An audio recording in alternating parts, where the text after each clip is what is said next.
Content বলছে এই কারণে যে যিনি আসলে আজকে নিজের জীবন গল্পটা এখানে বলতে যাচ্ছেন তিনি একজন আপাদ মস্তক, তাকে দেখতে যেটা মনে হয় আপনারা ফেসবুকে যে ছবিটা দেখেছেন তিনি একজন পরহেজগার মানুষ, মানে ধার্মিক মানে বলা যেতে পারে আমরা আর কি। ওকে, সো তার সঙ্গে আমরা পরিচিত হই, তার জীবন গল্প কি আমরা জানার চেষ্টা করব। প্রথমেই আপনি আপনার নামটা একটু বলুন। মাওলানা মুফতি মোহাম্মদ নুরুল ইসলাম। মুফতি শব্দটা আপনি মানে আমি যতদূর জানি যে এটা মাদ্রাসার একটা টাইটেল পাস করলে তারপরে মুফতি। আপনি পড়াশোনা করেছেন কোথায়? জি স্যার, আমি প্রথমে স্যার জাজিরা থেকে ইসলামিয়া মাদ্রাসা থেকে দাখিল পাস করলাম। তারপরে স্যার পার্শ্ববর্তী এলাকা কাজিয়া সিনিয়র মাদ্রাসা থেকে আলেম পাস করলাম স্যার। তারপর নারায়ণগঞ্জ ওই চাষারা থেকে ফাজিল পাস করলাম, আল্লাহ করাইলেন। মাধবপুর আলিয়া থেকে হাদিস গ্রুপে পাস করলাম টাইটেল স্যার। তারপরে ঢাকা আলিয়ার থেকে ডবল টাইটেল, ওইটা হলো তাফসির বিভাগ পাস করলাম। তারপরে ফেকা গ্রুপ যেটা ত্রিপল টাইটেল পাস করলাম, ওইটা পাস করলে মুফতি বলা হয়। ওকে, জি। তারপরে তুলারাম কলেজ থেকে বিএসএস কমপ্লিট করলাম। অনেকগুলো ডিগ্রি আপনি নিয়েছেন, আল্লাহর রহমত, মাশাআল্লাহ। ওকে, আমরা জীবন গল্পই শুনবো আপনার এবং ছোটবেলা থেকে শুনবো, তখন তো ধারাবাহিকভাবে বিষয়গুলো চলে আসবে। একটু প্রথমে জানতে চাই আপনার বর্তমান বয়স কত? স্যার আমার বর্তমান বয়স 47 বছর। আপনার বাবার নাম? মোহাম্মদ ইমান উদ্দিন মোল্লাহ। আর জন্মস্থান কোথায় আপনার? জন্মস্থান শরীয়তপুর ডিস্ট্রিক্ট জাজিরা থানা গফুর মোল্লার কান্দি গ্রাম।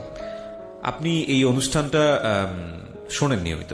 জি স্যার, শোনেন, এবং ওনার ছবি দেখলে আপনারা বুঝতে পারবেন উনি আপাদমস্তক একজন ধর্মপ্রাণ মানুষ, ওনার লেবাস দেখে সেটা মনে হয়। আর তো এই ধরনের অনুষ্ঠান আপনি শোনেন, আপনি নিজে থেকে কেন অনুভব করলেন যে এখানে এসে আপনার জীবন গল্পটা বলা sir? Thank you for your question sir, খুব ধন্যবাদ আপনাকে। এটা আমি বলতে ইচ্ছা করে চাইছিলাম। আমি স্যার 3টা কারণ এখানে আসলাম। তো 3টা কারণ হচ্ছে স্যার, 1 নম্বর কারণ আমার যে প্রেমের ঘটনা ঘটছে, লাইফ হিস্টোরি, জীবন কাহিনী, আমাকে এখনো অনেকেই ঘৃণা করে। আমার আগের বিবাহ ভেঙে গেছে। আচ্ছা, না সেটা আমরা ইন ডিটেইলে যখন যাবো তখন বুঝতে পারবো। কিন্তু আমি মূল জিনিসটা যেটা জানতে চাই, যে থাকে না যে আমি রেডিওতে আসছি এই কথাগুলো এই কারণে বলার জন্য, ওইটা আমাকে এখনো ঘৃণা করে। আমি এখানে বললে তারা শুনবে, তখন তারা বুঝতে পারবে আসলে আমি ছিলাম না। দ্বিতীয় কারণ হচ্ছে স্যার, আমি যেই ভুল করছি এটা যেন দুনিয়ার কোনো মানুষ না করে, তাইলে আমি তো আল্লাহর রহমতে কাইটা উঠছি মোটামুটি। আচ্ছা, তো এটা খুব মানুষকে সচেতন করার জন্য। আর 3 নম্বর কারণ হচ্ছে স্যার, প্রায় আমি কান্নাকাটি করি, আমার অবস্থা কি হবে। আমি কানলে আমার স্ত্রী আমাকে চোখের পানি মুছাইয়া দেয় যে আল্লাহ ব্যবস্থা করবেন, আপনি চিন্তা করেন না। স্ত্রী কানলো, আমি বলি আল্লাহ ব্যবস্থা করবেন, আল্লাহ নি কোনো ব্যবস্থা আমাকে করে দেন, এর মাধ্যমে এটা একটা কারণ স্যার। ঠিক আছে, আমরা একটু শুনতে চাই ধারাবাহিকভাবেই আপনার ছোটবেলা থেকেই পুরো জীবন গল্পটা একটু শুনি, তারপরে আমরা না হয় আপনার এই 3টা রিজনের সাথে মিলিয়ে দেখবো যে আসলে সবকিছু মিল আছে কিনা। জি, উনি একজন মাওলানা মানুষ এবং ওনার ছবি আমাদের ফেসবুকে দেওয়া আছে, আপনারা চাইলে দেখতে পারেন www.facebook.com/kibria.rj। আমি আবারও বলছি www.facebook.com/KEBRIA.RJ, পেজটি আছে RJ কিবরিয়া নামে। প্লিজ লাইক দিয়ে দেবেন এবং ওখানে আপনারা আমাদের অনুষ্ঠান থেকে শুরু করে আমার সঙ্গে পার্সোনালি যোগাযোগ করা যাবতীয় ইনফরমেশন ওখান থেকে পাবেন। শুরু করুন আপনি। স্যার আমার প্রথম ঘটনা, আমি যখন ক্লাস 3-তে পড়ি, জি, তো তখন আমার একটা অনুভব হইলো আমি নামাজ পড়বো। আমি তখন থেকে স্যার নামাজ শুরু করে দিলাম। লজ্জা করে আমি সবচেয়ে পিচ্ছি। ওই সময় তো আমাদের সময় ক্লাসে মেয়েরা একটু বড় বড় ছিল, আমরা ছোট ছিলাম, আমাকে পিচ্ছি বলতো। সবচেয়ে ছোট ছিলাম, কিন্তু রোল নং ছিল স্যার 1। আচ্ছা, তো আমি পলায় পলায় নামাজ পড়তাম, নামাজ ভালো লাগতো, ওই থেকে নামাজ শুরু করছি। আপনার নিজে থেকে ভালো লাগতো নাকি মানুষে পড়তো? আমারও মন চাইতো আমি নামাজটা পড়ি, আমি নামাজটা পড়তাম। ক্লাস 4-এ যখন উঠলাম তখন একটা অনুভূতি হলো, মায়ের প্রতি আমি খুব দুর্বল হয়ে গেলাম। মা একটা স্বপ্নের কথা বললেন। মা আমাকে বললেন, বাবা তোমার মাদ্রাসায় পড়তে হবে। কি জন্য মা? তখন মা বললেন, বাবা তুমি যখন আমার পেটে, আমার নানা তখন মারা গেছে, আমার নানা এসে আমার মাকে বললেন, আমি তখন জন্মগ্রহণ করি নাই, আমার জন্মের 1 সপ্তাহ আগে আমার নানা নাকি বললেন আমার মাকে, তুমি খুশি হও, তোমার হাতে নূর আসতেছে। তখন আমার মা বললেন, তোমার নানা বলে গেছেন তোমার হাতে নূর আসে, এই জন্য তোমার নাম রাখছে আমি নুর ইসলাম। নুর ইসলাম থেকে নুরুল ইসলাম। ওকে, আচ্ছা। তখন পড়ে ওঠার পরে স্যার আমার মনটা এতই বেকুল হইলো, মায়ের স্বপ্ন শোনার পরে আমি স্কুলে আর পড়বো না, মাদ্রাসায় পড়বো। আচ্ছা, চিন্তা ভাবনা করে আবার 4 থেকে পরীক্ষা দিয়ে 5-এ উঠলাম। 5-এ ওঠার পরে রোল নং খানো আল্লাহর মেহেরবানি 1 হলো। তখন ওই যে মা স্বপ্নে দেখছে, এই জন্য আমি মনে মনে ভাবছি মাদ্রাসায় পড়বো। জি। তো একদিন আমাদের এক স্যার সকলকে জিজ্ঞেস করতেছেন, তোমার জীবনের লক্ষ্য কি? আগে মেয়েদেরকে বললো, অনেকে অনেক কথা বলে, এক ছেলে বললো যে স্যার আমি বড় হয়ে গেছে বয়সে, যে আমি আর লেখাপড়া করবো না, 5 পাস করে আমি 5 পাস করার পরে আমি গরিব মানুষ, আমার বাবাই কইছে আমি বিড়ি বেচবো। ওই সময় নুরজাহান বিড়ি ছিল ইসের পাতার। আরেক ছাত্র বলে যে 5 পাস করলে আমার বাবা আমার বিবাহ করাই দেবো। তো আমাকে জিজ্ঞেস করার পরে আমি বললাম কি স্যার আল্লাহর রহমতে মাওলানা হব। আল্লাহর রহমতে বলছে। আর এই কথা শোনার পরে মেয়েরা হাসে দিল, আমি একটু লজ্জা পেলাম। ছোট মানুষ, ছোট সে একটু মানুষ বড়দের মতো কথা বলে। মাওলানা হবে, কত আশা। মাওলানা সিনোসনি কারে কয়? তা আমার মনে ধারণা মায়ের স্বপ্ন। আচ্ছা, তো হুজুর বললেন যে আল্লাহ চাহে তো তুমি মাওলানা হবে, আল্লাহর কোরআন শিক্ষা করতে পারবা।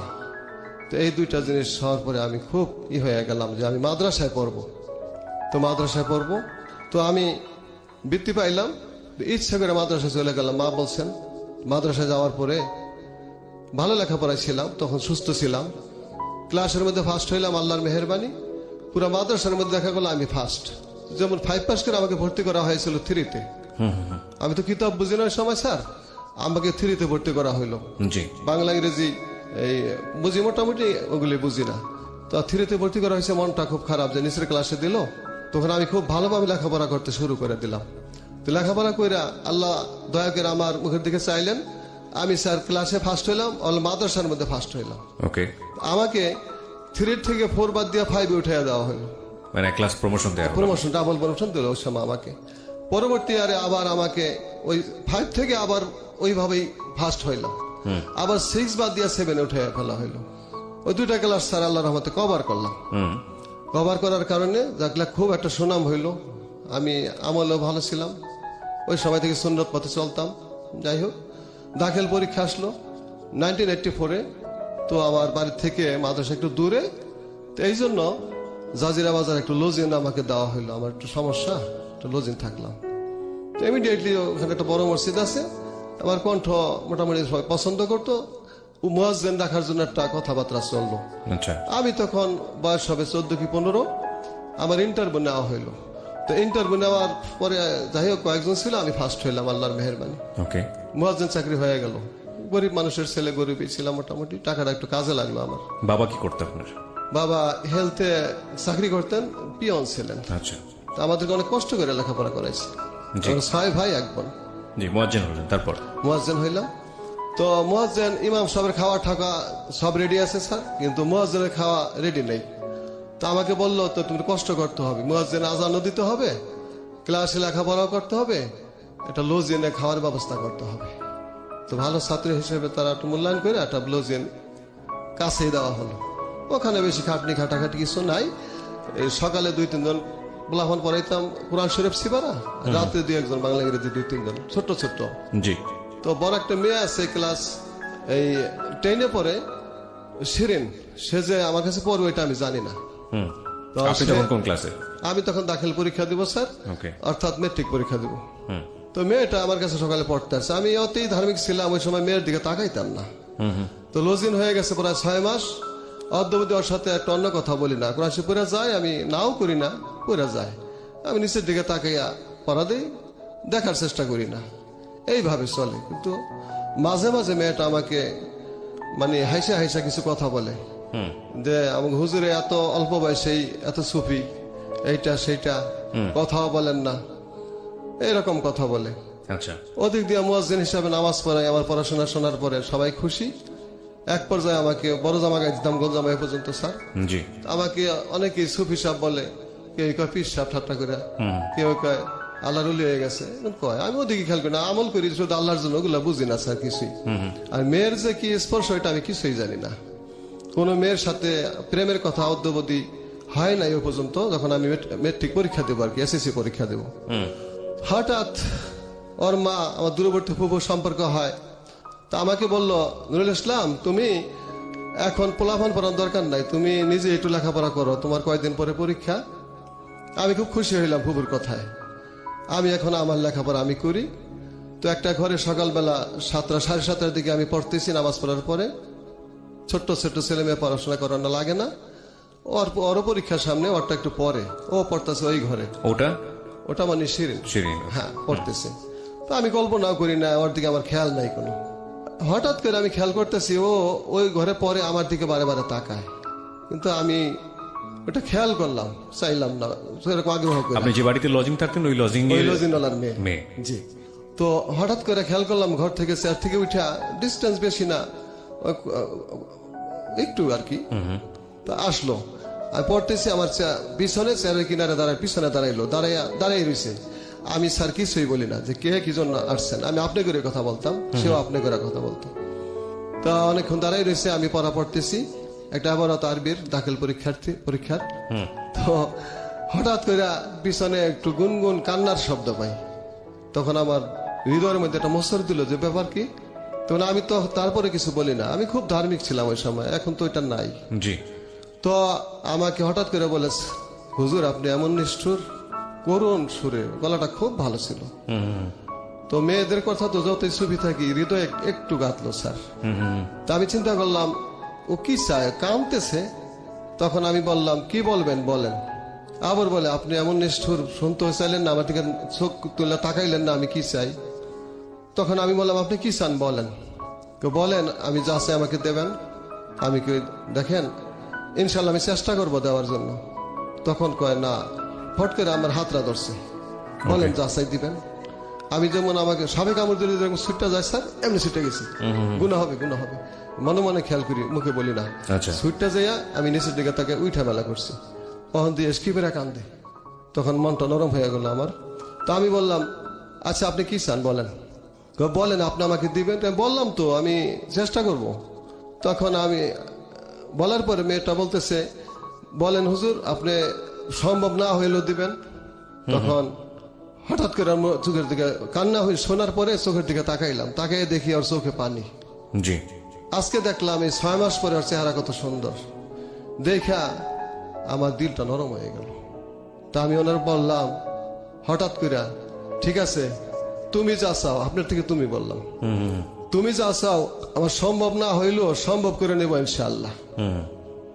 তখন হাসি দিল, চোখে পানি মুখে হাসি, অপূর্ব একটা ব্যাপার। হঠাৎ করে স্যার চলে গেল, চায় না, ঘরে চলে গেল। আমি কি চাইলা না, ঘর থেকে একটা খাতা কলম নিয়ে আসা লিখতেছে কে আই ডাবল এস, কিস মানে চুম্বন করা। আমি অর্থ তো আমি জানি না, আসল অর্থটা আমি জানি। তখন বাংলায় লেখলো চুম্বন করা। তখন যে আমি কথা দিছি, আমাকে 2 গালে 2টা দেওয়া হলো। অবাক দৃষ্টিতে তাকে কি হয়ে গেল, আসলে তো এটা অন্যায় হলো, গুনাহ হইলাম, করলামটা কি। আমি হঠাৎ একটা মেয়ের পাল্লায় পড়ে গেলাম। তো পড়ছি আমি চলে গেলাম মসজিদে। তখন সকালে খাওয়া খাইলাম না, ওর আম্মাকে ফুফু ডাকতাম দূরবর্তী, ইসলাম খাইবা না তুমি, আমার মন ভালো না, খাবো না। আমি ওর প্রেমে বলে তা খুশি, এই জন্য আমি চিন্তাযুক্ত না স্যার। আমি চিন্তাযুক্ত একটা গুনাহ তো করলাম, আমি জীবনে মেয়ের স্পর্শ করি না, এটা হইলো কি, করলাম কি। এই জন্য আমি কান্নাকাটি করতেছি আল্লাহর কাছে। কিন্তু ওই যে শয়তানের কুবলি, ওই যে ইন্না শাইতান লিল ইনসানি আদুউম মুবিন, নিশ্চয়ই শয়তান প্রকাশ্য দুশমন, শত্রু, নেক্সট শুরুতে ধোঁকা দেয়। তখন আমার মনে হলো কি, একটা হাদিস মনে হইলো যে আল্লাহকে বিশ্বাস করা, যে আল্লাহ একক অদ্বিতীয়, ওয়াহদাহু লা শারিকা লাহু কাকুই শরীক নেই, আল্লাহর কোনো শরীক নাই। আল্লাহকে একক বিশ্বাস করা আর মানুষের অন্তরে মানুষের সাথে ভালো ব্যবহার করা সবচেয়ে ভালো কাজ। আর আল্লাহর সাথে শিরক করা আর মানুষের অন্তরে ব্যথা দেওয়া সবচেয়ে এটা খারাপ কাজ, গুনাহ হয়। এইটা হঠাৎ শয়তান আমার ধোঁকা দিল নেক্সট শুরুতে। তো আমি বললাম না, মেয়েটা অন্তর কষ্ট পাইছে, যাক কিছু না, যাক। তো এইভাবে রইল। পরদিন দেখি একটা কলম আইন আমার হাতে দিছে, পরীক্ষা কয়েকদিন পরে। জি। আপনার পরীক্ষা? আমার পরীক্ষা, আমারটা 1 মাস আগে, ওরটা 1 মাস পরে। তখন বললো গিফট। তখন আমি ওই যে স্যার মোটামুটি প্রেমে পড়ে গেছি, কলমটা নিলাম। রাতে কি আপনি কোথায় থাকতেন রাতের বেলা? রাতের বেলা স্যার মসজিদে থাকতাম। মসজিদে ঘুমাতাম স্যার, এটা আমার সুবিধা ছিল, শুধু খাওয়া দাওয়া পড়া ওখানে, মসজিদে রুম ছিল থাকার। ওই ইনসান কলমটা আমাকে দিল, আমি নিলাম। ওই আমলে ছিল, এখন নাই স্যার। কয়েকদিন পরে একটা টুপি দিল স্যার। টুপিটা দেওয়ার পরে আমি এখন এত খুশি হয়ে গেলাম। আমার কিছু দুশ্মন ছিল, অল্প সময়, আমার অল্প বয়সে আমার সুনাম এটা সহ্য করতে পারতেছিল না অনেকেই। ওরা মুখে আমাকে বন্ধু ভাবে, অন্তরে আমাকে শত্রু ভাবে, আমি জানতাম না। হঠাৎ ওদের কাছে আমি বললাম খুশি হইয়া, এই শিরিন না আমার কিস দিছে। বন্ধুদের কাছে? বন্ধুদের কাছে। আচ্ছা।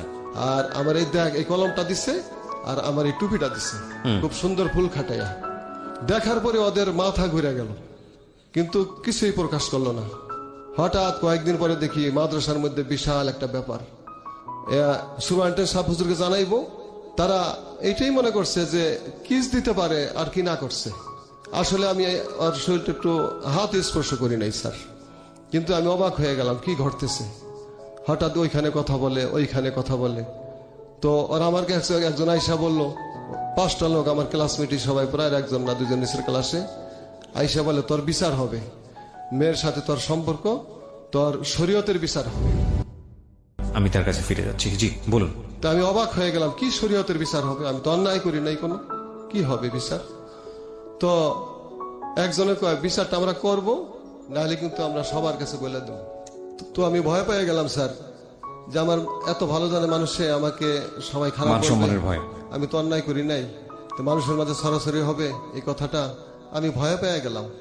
ভয় পেয়ে বললাম একে বিনয় সহকারে, খুব ছোট হইয়া, আপনারা আমার বিচার করেন, কারো কাছে বললেন না। তারপর? আমাকে খুব মারলো, আমি খুব টর্চারিং করলো। আমি এক পর্যায়ে খুব কষ্ট পাইলাম, আমার পিঠে দাগ হয়ে গেল, অনেক মারলো। তো কারো কাছে মেরে কথা বললাম না, ওরাও কারো কাছে বললো না। তা আমি পরে ওখান থেকে ছাড়া পাওয়ার পরে আব্বা আম্মা ভাই বোন কারো কাছে বললাম না যে আমি হইল কি, আমি অন্যায় তো কিছু করি না, এই জন্য মারলো ওরা, ওরা খারাপ কিছু ছড়াবে এই জন্য আমাকে মারলো, নাকে ছড়াইয়া দেয় বানাই বানাই, আর তখন আমার অবস্থা হবে কি। আমি এই চিন্তা করে স্যার শুক্রবার জুম্মার নামাজ পড়তে গেলাম, ওই মসজিদে এখনো মুয়াজ্জিন আছি, চাকরি যায় নাই। তো জুমার নামাজের পরে আল্লাহর কাছে মোনাজাত দেওয়ার পরে চিন্তা ভাবনা করে হঠাৎ করে আমি হার্ট ফিল করলাম। আমার কি হইলো, আমি মসজিদে হার্ট ফিল করলাম। মসজিদে হার্ট ফিল করলাম।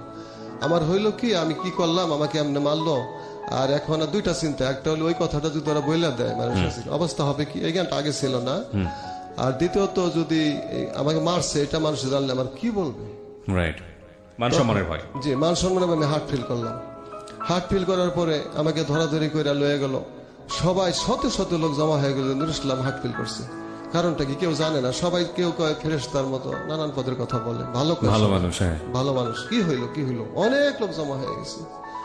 তো আমাদের হেলথের রয়েছে জাজিরা থানার ডাক্তার শাকাওয়াত হোসেন MBBS সাহেব, উনি আসলো। আসার পরে আরো কয়েকজন ডাক্তার আসলো, আমার ভাই ফার্মাসি ডাক্তার আছে ছোটখাটো, আসলো। আমি শুনলাম পরে যে 3 দিন পর জ্ঞান ফিরছি। তা জ্ঞান ফেরার পরে নাকি স্যার আমি বলছি আমার শিরিন কোথায়, আমার মান সম্মান স্যার যা ছিল তাও শেষ। তখন মানুষে যারা শ্রদ্ধা করে স্নেহ করে দেখতে আসছিল তারা ঘৃণা করে চলে গেল, এ কি। তখন যার সাথে দেখা হয় কয়েকদিন পরে, কেউ বলে তোরে মনে করছি ফেরেশতার মতো, তোর নিয়ে কেউ, আপনার জায়গায় তুই, তুমির জায়গায় তুই, বলে স্যার তোমারে মনে করছি পীর সাহেবের মতো, তোমার এই কাম, তোমার মনে হচ্ছে আল্লাহর ওলি, তোমার এই কাম, তোমার ফেরেশতা মানুষ, তোমার এই কাম। আরো মাথা ঘুরে গেল স্যার, কষ্টে চিন্তা ভাত পানি খাওয়া বন্ধ করে দিলাম। এখন মেয়েটা তো আসলে অন্যায় করে নাই আমার সাথে, রাইট, আমিও করি নাই, মেয়েটা খুব ভালো, আমিও ভালো, খারাপ প্রস্তাব কখনো দেয় নাই, আমিও দেখছিলাম না। তো এই ঘটনাটা আমার মান সম্মান সব শেষ হয়ে গেল, মেয়েটারও শেষ। তো সবাই এই কি হলো, এই ছেলে দিয়ে এই কাম শিরিনের সাথে। শিরিন তো খুব গানে পড়ছিল, একটু কাহিনী বলি স্যার। তো এরকম এই গানের পটি ছিল। আমি এক ডাক্তারের কাছে আবার বলছিলাম, ক্লাসের বন্ধুর কাছে তো বলছি এই কথা, এক ডাক্তার ইসুফ ডাক্তার, তার কাছে যে বলি কি শিরিন আমাকে ভালোবাসে। কয় ক কি তোমার শিরিন ভালোবাসে, ওর যা গলা, ওর জন্য তো অনেক মানুষ পাগল। কয় শোনো একটা ঘটনা, সে বলতেছে। আমি বলেন, কয় আমি এক রুগী দেখতে গেছি, ছোটখাটো ডাক্তার। কয় মিটি মিটি জোৎস্না, রাত 8টা বাজে বা 9টা বাজে এরকম হবে। তো পাট ক্ষেতের কিনার দিয়ে মিটি মিটি জোৎস্না, একটু গুরানি বৃষ্টি, ওখান দিয়ে আসতেছি। আর যাদের অডিটোরিয়ামে শিরিন গান গাইতেছে, মিলন হবে কত দিনে আমার মনের মানুষের সনে। তো এই গানটা শুনি না, আমি শুনতেইছি তন্ময় হ্যাঁ, ওই লোকে বলতেছে। হঠাৎ করে আমার ব্যাগ যে কোথায় পড়ে গেছে আমি জানি না। গানটা শেষ, তারপরে দেখি হাতে ব্যাগ নাই।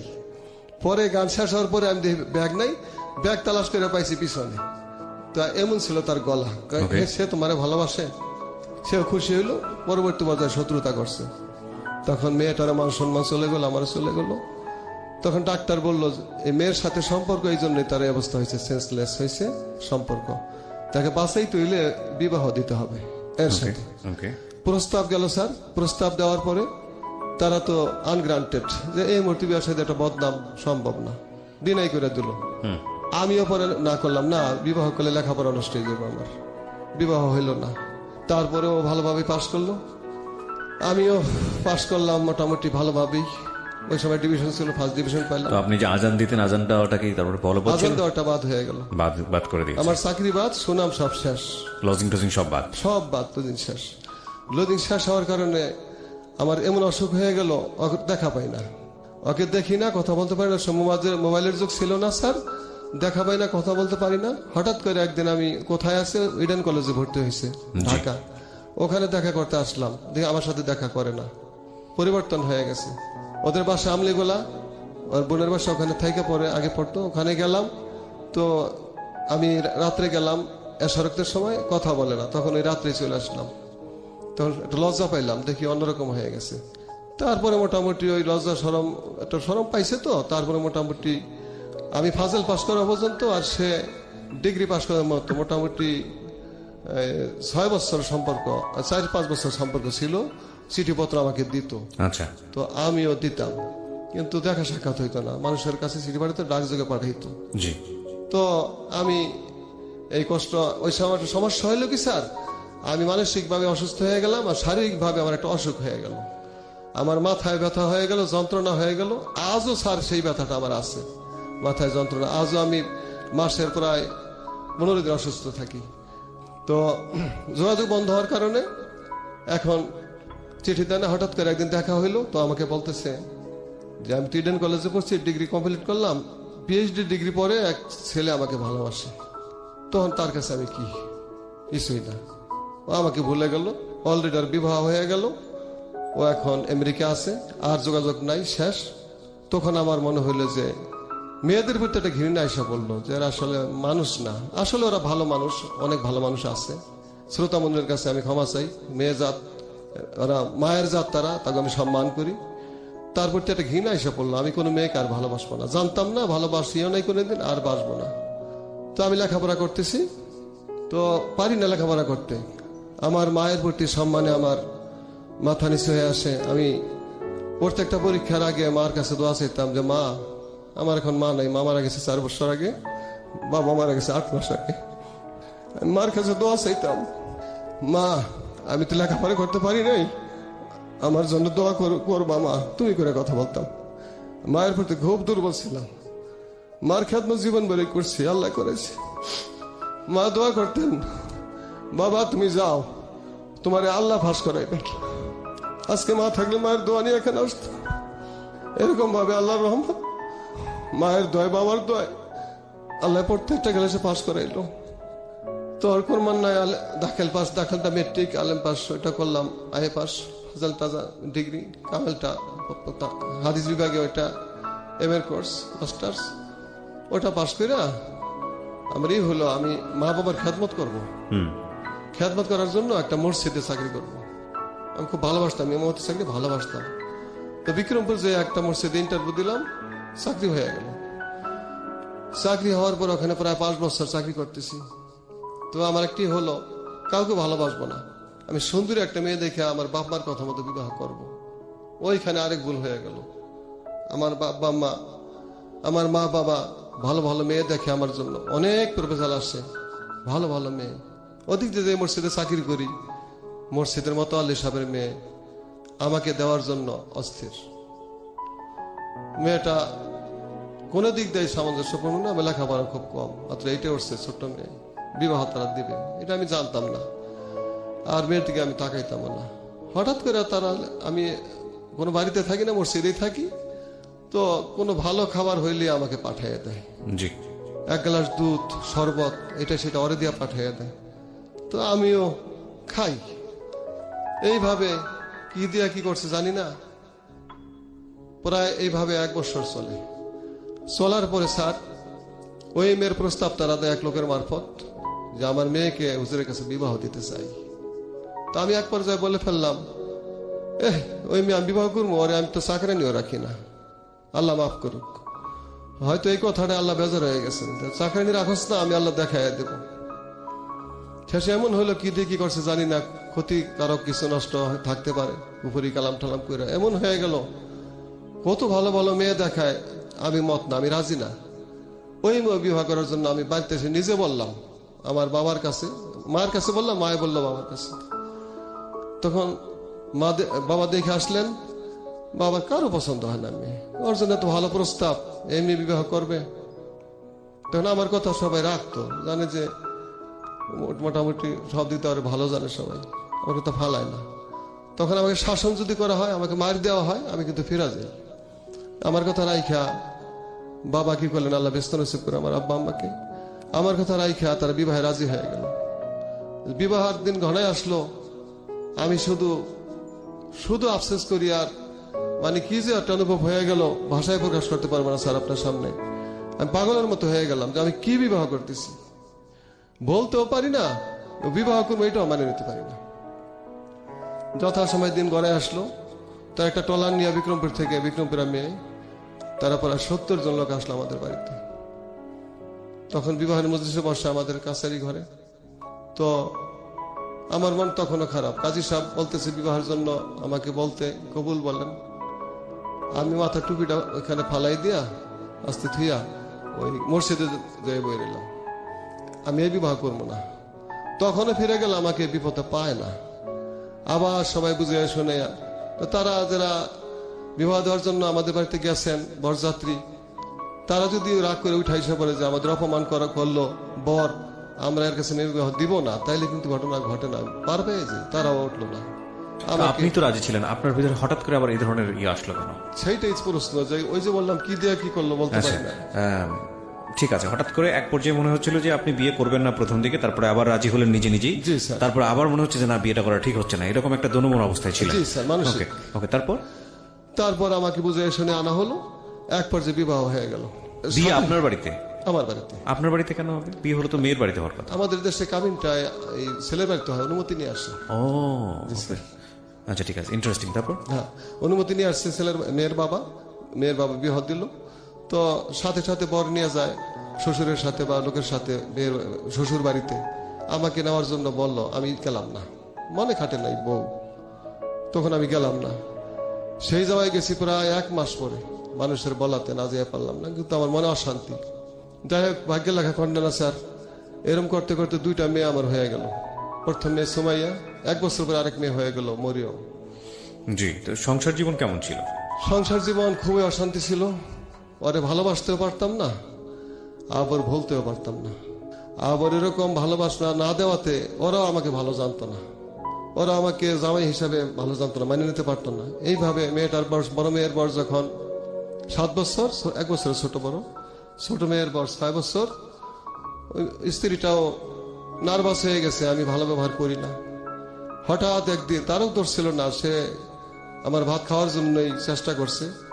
আমারই মন ভালো না, যে কি করলাম, ব্যবহার ভালো করতে হবে, মাইক ধরে করি না, গালাগালি কোনোদিনই করি নাই। অন্তর থেকে একটা ভালোবাসা আছে না, ওইটা আমার সম্ভব হইতো না, কেমন যেন ভাব, উড়ো ভাব। হঠাৎ একদিন মেয়েটা ওর আব্বার কাছে বলে, আমি এর ভাত খাবো না। তার দিকে একটা ঘটনা ঘটে, ওইটা আমি ঘটনা ভুলে গেছিলাম। জি বলুন। ওই ঘটনা যদি আমি রাখতাম, তাইলে হয়তো ভাত খাইতো। কি ছিল ঘটনা? ঘটনাটা ছিল, ওর দুলাভাই থাকে ইতালি। আমার একদিন হঠাৎ বলে যে এই মসজিদে চাকরি করে এতে কাজ হবো না, ইতালি যেতে হবে। তখন ইতালি যাওয়ার জন্য আমি রাজি না। পাসপোর্ট করতে গেলাম, তখন দাড়ি আমি কোনোদিনই সাজি নাই, দাড়ি ফালাই দিতে হইব। পাসপোর্টের পরে রাখা যাবো, দাড়ি ফালাই দিব। তা আমি দাড়ি ফালাই ইতালি যাব না, আর ও ইতালি যাইব, ওরা একা চলে যাবো আমার ভাত না খাইয়া। তখন আমি দাড়ি ফালাইলাম না, ইমানের পরীক্ষা আল্লাহর রহমতে আপনাকে পাস করলাম, দাড়ি ফালাইলাম না। তো কিছুদিন পরে যাই হোক, ইতালি বাদ হইল, ইসলামী ব্যাংকে আমার একটা চাকরি হয়ে গেল। তো ইতিমধ্যে বিবাহ করার পরে ওই ডাবল টাইটেল পাস করলাম তাফসির বিভাগে, ফেকা গ্রুপে পাস করলাম, ট্রিপল টাইটেল, তুলারাম কলেজ থেকে বিএসএস কমপ্লিট করলাম, ব্যাচেলর অফ সোশ্যাল সায়েন্স। তো এগুলোতে আমার চাকরি হয়ে গেল। 49 জন পরীক্ষা দিছিল, এটা গ্রেড 3-তে প্রফেশনাল অফিসার পদে। 2টা লোকের চাকরি হলো, একটা আমাদের ডক্টর বলা হয়, ফেকা নিয়ে পাস করলে আমাকে ডক্টর ধরা হইলো আরবিতে, তাকে ওই হিসাবে আমি পাস, ডক্টর একটা লাইন আছে, তার 2টা চাকরি হইলো। ভালোই বেতন পাইতাম স্যার। গাজীপুর ব্রাঞ্চে ছিলাম, এই অবস্থায় ইতালি যাইবই, এই বেতনে তার হবে না। ওই সময় কম পাইতাম, হয়তো 18,000, এখন অনেক বেতন হয়ে গেছে, অনেক বছর আগের কথা। হঠাৎ একদিনে ভাত খাইব না, আমি ভাত খাইব না, কি তোমার কি হয়েছে? ওদিন ভাত খাওয়ার কথা আমার বলে নাই। আমি তো, কি হয়েছে তোমার, এমন করো কেন? কয়, আপনি কি আছে? আমার দুলাভের 5 তলা বিল্ডিং আছে, আপনার কিছুই নাই, ইতালি যাইবেন, নাহলে আমি ভাত খাবো না। মনটা আমার বেজার হয়ে গেল। কিন্তু আমি তারই চাষা সম্ভব না, ইতালি যাব না। আমার ব্যাংকে যা পেয়ে এতে চলে যাবো, আল্লাহ চালাইবেন। দেখেন স্যার, হঠাৎ করে একদিন ও ভাবছিল আসলে আমি তো, এটা ওর দোষ না, তারও দোষ না মনে হয়, ভাবছিল আমি তাকে আনবো আবার। হঠাৎ করে ভাত খাইব না পেয়ে তাদের বাড়িতে, অন্য কোথাও জানি তার ভাইয়ের বাড়িতে চলে গেছে। তো ভাইয়ের বাড়িতে যাওয়ার পরে এক পর্যায়ে তার বাপের বাড়িতে চলে গেছে। আশাই ছিল আমি যাই আনবো। তো আমার যে ছিল, স্যার তুমি রাগ করে গেছো, আমি তোমার পাঠাই নেই, ইচ্ছা করে আসবা। আর বিক্রমপুরা মেয়ে তো অত্যন্ত জিদ, তার জিদ ছিল আমাকে সে আইসা নিবে না, আমি যাব না। আচ্ছা, এটা করে খেলতে খেলতে আর আসলো না। তখন স্যার আমার একটা মেয়ের বয়স 7 বছর, একটা মেয়ের বয়স 6 বছর। দুঃখ, এমন দুঃখ। মেয়ে দুটো কোথায় ছিল? আপনার কাছে ছিল নাকি মানি? মেয়ে দুটো আর নেয়, ওদের ফালে গেছে, চলে গেছে। ওদের ফালায় চলে যাওয়ার পরে আমার কাছে রইলো। তখন আমি এমন চিন্তা ভেঙে পড়লাম, আমার কিচ্ছু ভাল লাগে না, মানসিক অবস্থা খুব খারাপ হয়ে গেল। যে একটা হোঁচট খেলাম আমি আমার স্টুডেন্ট লাইফে, আমি তো প্রেম টেম বুঝি না, একটা ধরা খেলাম, একটা বদনাম হইল। ওই বদনাম এখনো কুলে উঠতে পারি নাই। সবাই খারাপ জানে আমি একটা কাম আমি করছি করে মনে করে তারা। আজকে আমার ওয়াইফ চলে গেল, এটা আরো একটা বেশি বদনাম। আমার অবস্থা হবে কি? এই জন্য আমি ভেঙে পড়লাম। আমার অসুখ হয়ে গেল, প্রেশার হয়ে গেল, মাথা ব্যথা হয়ে গেল। আমার চাকরি করা সম্ভব হলো না। ইসলামী ব্যাংক থেকে পর্যায়ক্রমে ভুল করতে করতে করতে করতে এক পর্যায়ে বাদ পড়ে গেলাম। বাদ পড়ে মেয়ে দুটা লিয়া ইমামতি শুরু করলাম। কোথায় রাখবো, কার কাছে রাখবো, মনে মানে না। ওর মা নাই, থাকতো নাই, ইতালি চলে গেছে ওকে ফালাইয়া। উনি ইতালি চলে গেছে? ইতালি অলরেডি চলে গেল ওর দুলাবের সাথে, এখন ইতালি আছে। ওখানে বিবাহ করছে, একটা মেয়ে হয়েছে।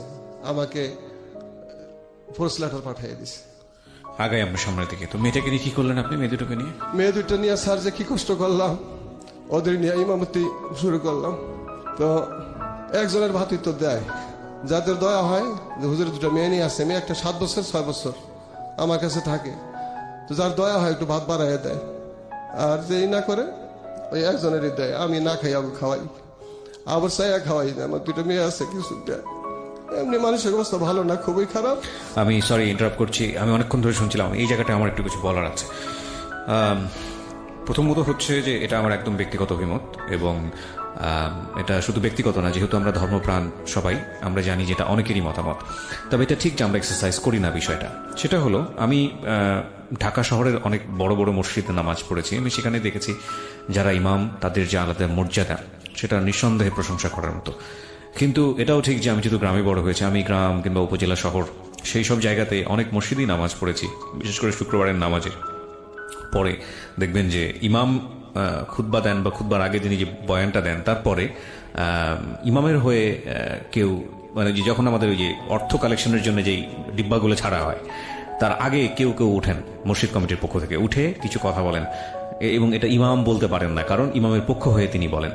এবং সেখানে দেখা যায় অত্যন্ত কাকুতি মিনতি, বিনয় অনুনয় করে ইমামের জন্য কিছু পয়সা চাওয়া হয়, কারণ তার সংসার আছে, তার ইমামতি করেই তার জীবন চলে, সুতরাং আপনারা কিছু বাড়িয়ে দেবেন। এবং সেই কাকুতি মিনতিতেও যে খুব বেশি পয়সা ওঠে তা কিন্তু না। এটা গেল এক। 2 নম্বর, এই চিত্রটা খুব বেশি দেখা যায় রমজান মাসে। এবং অদ্ভুত বিষয় হচ্ছে যে হাফেজ সাহেব যিনি নামাজ পড়েন, তার জন্য পয়সা, অমুকের জন্য পয়সা। তো এটা না খুব দুঃখজনক আমাদের জন্য। দুঃখজনক এই কারণে যে ইনারা হচ্ছেন আমাদের অভিভাবক, এবং ধর্মীয় অভিভাবক তো অবশ্যই, মানে ধর্মের দিক থেকে চিন্তা করতে গেলে এনারাই হচ্ছেন প্রথম সারির অভিভাবক। এবং এনাদের পরিবার আছে, এনারা একটা সচ্ছল জীবনযাপন করতে চান এবং করাটা উচিত, কারণ তারা আমাদেরকে লিড করেন এবং তাদের জায়গাটা থেকে, যেহেতু তারা আমাদের লিডার, সুতরাং সেই জায়গাটা থেকে তাদের, আমরা যদি সচ্ছল জীবনযাপন করি, তাদেরও সচ্ছল জীবনযাপন করার অধিকার আছে। এবং অদ্ভুত বিষয় হচ্ছে যে আমরা এই জায়গাটায় অনেক বেশি কৃপণতা দেখাই। উনি যে কথাটা বললেন, বাংলাদেশের অনেক ইমামের ঘরের চিত্রই এটা। এবং আমি যে এলাকায় বড় হয়েছি, সেখানকার একজন ইমামকে আমি চিনতাম। ভদ্রলোক, মানে নামাজ পড়াতেন, কথা বলতেন এত মৃদু স্বরে, সাউন্ডটা শেষ পর্যন্ত আসতো না। আমার দেখা একটা কথা আছে যে ওই আশেপাশের মানুষজন যাকে ভালো বলেন, সৃষ্টিকর্তাও নাকি তাকে ভালো বলেন। আমার দেখা অসম্ভব ভালো, সৎ একজন মানুষ। এবং জীবনে কোনোদিন এত বিপদগ্রস্ত থাকলেও বা এত কষ্টে থাকলেও কখনো আমি দেখেছি এরকম যে এই ভদ্রলোক ঠিকমতো খেতে পায় না। এবং আমি তখন এসএসসি পরীক্ষার আগের গল্প বলছি, এবং মানে পেটের সাথে পিঠ লেগে যাচ্ছে এরকম একটা অবস্থা। তারপরে জীবনে কোনোদিন মানুষের কাছে হাত পাতেননি, এবং যে এলাকায় উনি নামাজ পড়াতেন মোটামুটি বলা যেতে পারে যে নিম্ন মধ্যবিত্ত পরিবারের বর্গ থাকেন ওখানে। এবং এরকম অনেক ইমাম আছেন যারা আমাদেরকে এক অর্থে বলা যেতে পারে সুন্দর একটা জীবনের স্বপ্ন দেখান। তো এই সব মানুষজনের জন্য আমরা যেন কখনো কৃপণতা না করি। একটা কথা আছে না যে প্রতিবেশীর খোঁজ নিয়ে দেখা উচিত যে এই প্রতিবেশীটা কেমন আছে, এবং সেই উত্তম প্রতিবেশী বলে একটা কথা আছে। তো আমার মনে হয় যে সেই জায়গাটা থেকে আপনার এলাকায় আপনি যে ইমামের পিছনে নামাজ পড়েন, আপনার অবশ্যই তার সম্পর্কে খোঁজ নেওয়া উচিত, এই অর্থে যে এই ইমামের পরিবারটা কিভাবে চলে, তার আর্থিক যে সচ্ছলতা যতটুকু থাকলে সে খেয়ে পড়ে সুন্দরভাবে বাঁচতে পারবে, তার সন্তানদেরকে মানুষ করতে পারবে, ততটুকু আছে কিনা, এবং এটা জানা আপনার নৈতিক কর্তব্য। শুধু তাই না, এবং সেজন্য আপনার যদি কিছু করার থাকে তাহলে সেটাও করা আপনার জন্য অবশ্যই অবশ্যই জরুরি। এবং আমি যে কথাগুলো বললাম আমার মনে হয় যে এগুলোর সাথে আপনারা সবাই কম বেশি পরিচিত। এই যে ইমামের যে জীবনযাপনের টানা পড়েন।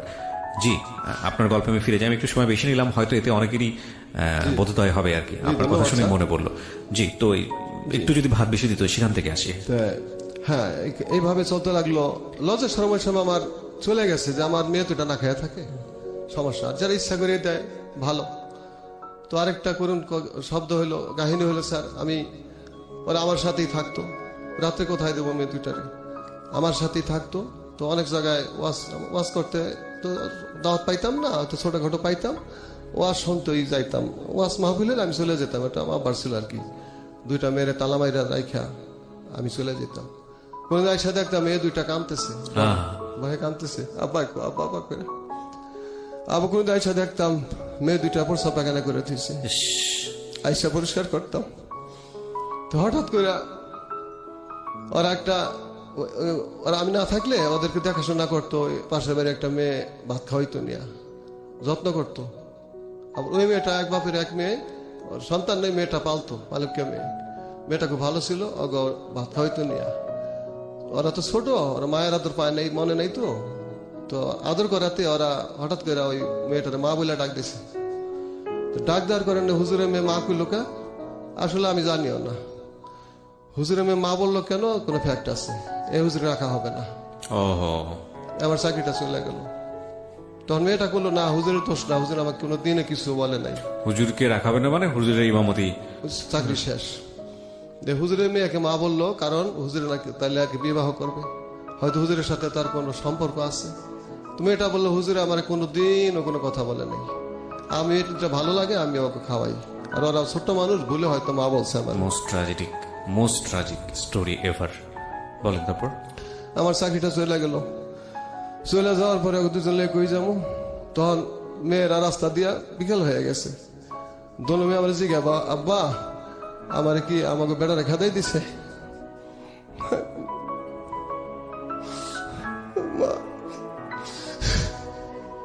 না, খেদাই দেয় নাই, আল্লাহ তুমি ব্যবস্থা করবো, আল্লাহ তুমি ব্যবস্থা করবো। ছোট মেয়েটা তো বোঝে না, বারে বারে জিজ্ঞাসা করে, আব্বা আমাকে রাত্রে বাদ দেবো না, খেদাই দিছে না, আল্লাহ তোমাকে দেব। সে সকলে আর চাকরি হয় না। মেয়ে দুইটারে বাড়িতে রাখলাম, আমার ছোট ভাইয়ের বউ দেখাশোনা করতো, দিয়ে আবার আসলাম। স্যার ওদিক দিয়ে আমার বাজে আরেকটা চাকরি হয়েছিল, ভুলে গেছি, ওই বিবাহটার আগ দিয়ে একটু বলবো স্যার? জি নিশ্চয়ই। ভুলে গেছিলাম স্যার, এর জন্য ক্ষমা সুন্দর দৃষ্টিতে দেখবেন স্যার।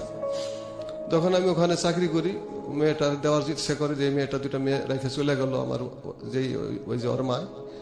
তো ওই সময় আমার ঢাকা আমার দূর সম্পর্কীয় স্বাস্থ্য ভাই, ওই কর্নেল মোস্তফা ছিল আমার ভাই। তো ওনার তদবির সব মিললেই তো ওনার বাসায় গেলাম। আমার মেজে ভাই একজন ডাক্তার, ফার্মাসিস্ট, গ্রাম্য ডাক্তার আর কি। তো উনি ডাক্তার আমির হোসেন, ওনার বাসায় আমাকে নিয়ে গেলেন চাকরির জন্য। সেনাবাহিনীর ইমাম পদে চাকরি হয় কিনা, আমার বিয়ের আগে। তো মোস্তফা ভাই আমাকে নিয়ে সদর দপ্তর মালিবাগ, ওখানে আমাকে নিয়ে গেলেন। তো ওখানে ব্রিগেডিয়ার আমিনুল ইসলাম সাহেব বসা। তো ওনার সামনে মোস্তফা ভাই কর্নেল আমার ভাই হয়, সে চেয়ারে বসে না, আমাকে বলে চেয়ারে বসতে বসেন, এটা একটা আমার ইন্টারভিউ নিচ্ছে আর কি। তো আমি বসি না, সংকোচ করি। তখন বলে বসেন হুজুর বসেন। তা আমি বসছি। পরে বুঝতে পারলাম এটা ইন্টারভিউ নিল যে আমি সাহস আছে কিনা, কয়েক ইন্টারভিউতে পাস করছে। তখন আমাকে ব্রিগেডিয়ার সাহেব আমিনুল ইসলাম স্যার আমাকে জিজ্ঞেস করলেন, আপনার দায়িত্ব, আমরা সরকারিভাবে ইমাম নিব, আর্মিদের ইমাম, তো আপনি পারবেন কিনা একটু, আপনাকে ইন্টারভিউ নিচ্ছি। আপনি তাৎক্ষণিকভাবে যে কোনো একটা আয়াতের বা একটা সূরার আপনি তর্জমা করবেন বাংলায় প্লাস উর্দুতে। তখন আমি 2টা সূরাই উর্দুতে বাংলা তর্জমা করলাম। বলবো স্যার? না, লাগবে না, ঠিক আছে, আপনি পেরেছেন। হ্যাঁ, তর্জমা করবো তো পছন্দ করলেন। পছন্দ করার পরে তখন আমাকে ওই ব্রিগেডিয়ার সাহেব বললেন, আমরা তো লোক নিব কয়েকদিন পরে, অস্থায়ীভাবে আমাদের মসজিদে আপনি থাকেন, আপনাকে অস্থায়ীভাবে কিছু দেওয়া হবে, পুরা বেতন না, আমরা কিছুদিন পরে লোক নিব, ওখানে আপনাকে নিয়োগ দেব। ইসলামিক চাকরি থেকে এটা অনেক ভালো, অনেক উঠতে স্যার, একদম মেজর পোস্টের দাম ওখানে। আমি বললাম কি, আমি স্যার এখানে চাকরি করতেছি এক জায়গায়, তো সরকারি হইলে আমাকে বলবেন, তখন আমি আসবো। এই একটা ভুল করলাম। এই যে গেল, তো ঠিক আছে আসেন, আইসা বললাম আমাকে আর টাকা হবে না। তো আমি থেকে যেতে পারতাম স্যার, 100% শিওর। থাকতে পারলাম না, ওই মেয়েটার জন্য মায়া লাগে, বিয়েও করবো না, কিন্তু কি যে করছে জানি না, ওখান থেকে আসতে মন চায়। কোন মেয়েটার জন্য? ওই যারে বিয়ে করছিলাম। ও, এটা বিয়ের আগের কথা? বিয়ের আগের কথা, রয়ে গেছিল। জি। তো ওর জন্য ইসলাম ব্যাংকের চাকরিও হারাইলাম, আর সেনাবাহিনীর ইমামবাদের চাকরিও হারাইলাম। ঠিক আছে, বুঝতে পেরেছি, অনেক আগের গল্প। আপনি যেখানটায় ছিলেন, যে আপনার মেয়ে দুটোকে ছোট ভাইয়ের বউয়ের কাছে রেখে আপনি আসলেন, তারপর? তো এরকম হইতেছে, এরকম হইতেছে, এখন কি করা যায় চিন্তা করলাম। আমার 2টা বদনাম তো মারাত্মক। একটা আমার সুফি সাহেব জানতো মানুষে, সেটাও ভেঙে গেছে, এখনো সেই জন্য অনেকেই খারাপ বলে। এখানে আমি একটু ইন্টারাপ্ট করছি, মাফ করবেন। আমরা আমাদের যে সাধারণ জীবনযাপন, এটা হয়তো বা ঠিক আছে, পারসেপশনের জায়গা থেকে আমরা চাইবো যে আমাদের ইমামরা যারা আমাদেরকে নামাজ পড়ান, তারা চারিত্রিকভাবে অনেক বেশি সুন্দর হোক এবং তাদেরকে অনুকরণ করা যায়, অনুসরণীয় হওয়া যায়, এরকম মানুষরাই আমাদেরকে নামাজ পড়ায়। কিন্তু একটা কথা মনে রাখলে, অবশ্যই অবশ্যই মনে রাখাটা জরুরি আমাদের জন্য, সেটা হলো ইমামরা কিন্তু মানুষ, মহামানব না। হ্যাঁ, প্রথম কথা হচ্ছে এটা। একজন ইমাম ভুল করতে পারেন, একজন আলেম ভুল করতে পারেন, একইভাবে একজন বিদ্বান মানুষ ভুল করতে পারেন, এবং একজন সাধারণ মানুষও ভুল করতে পারেন।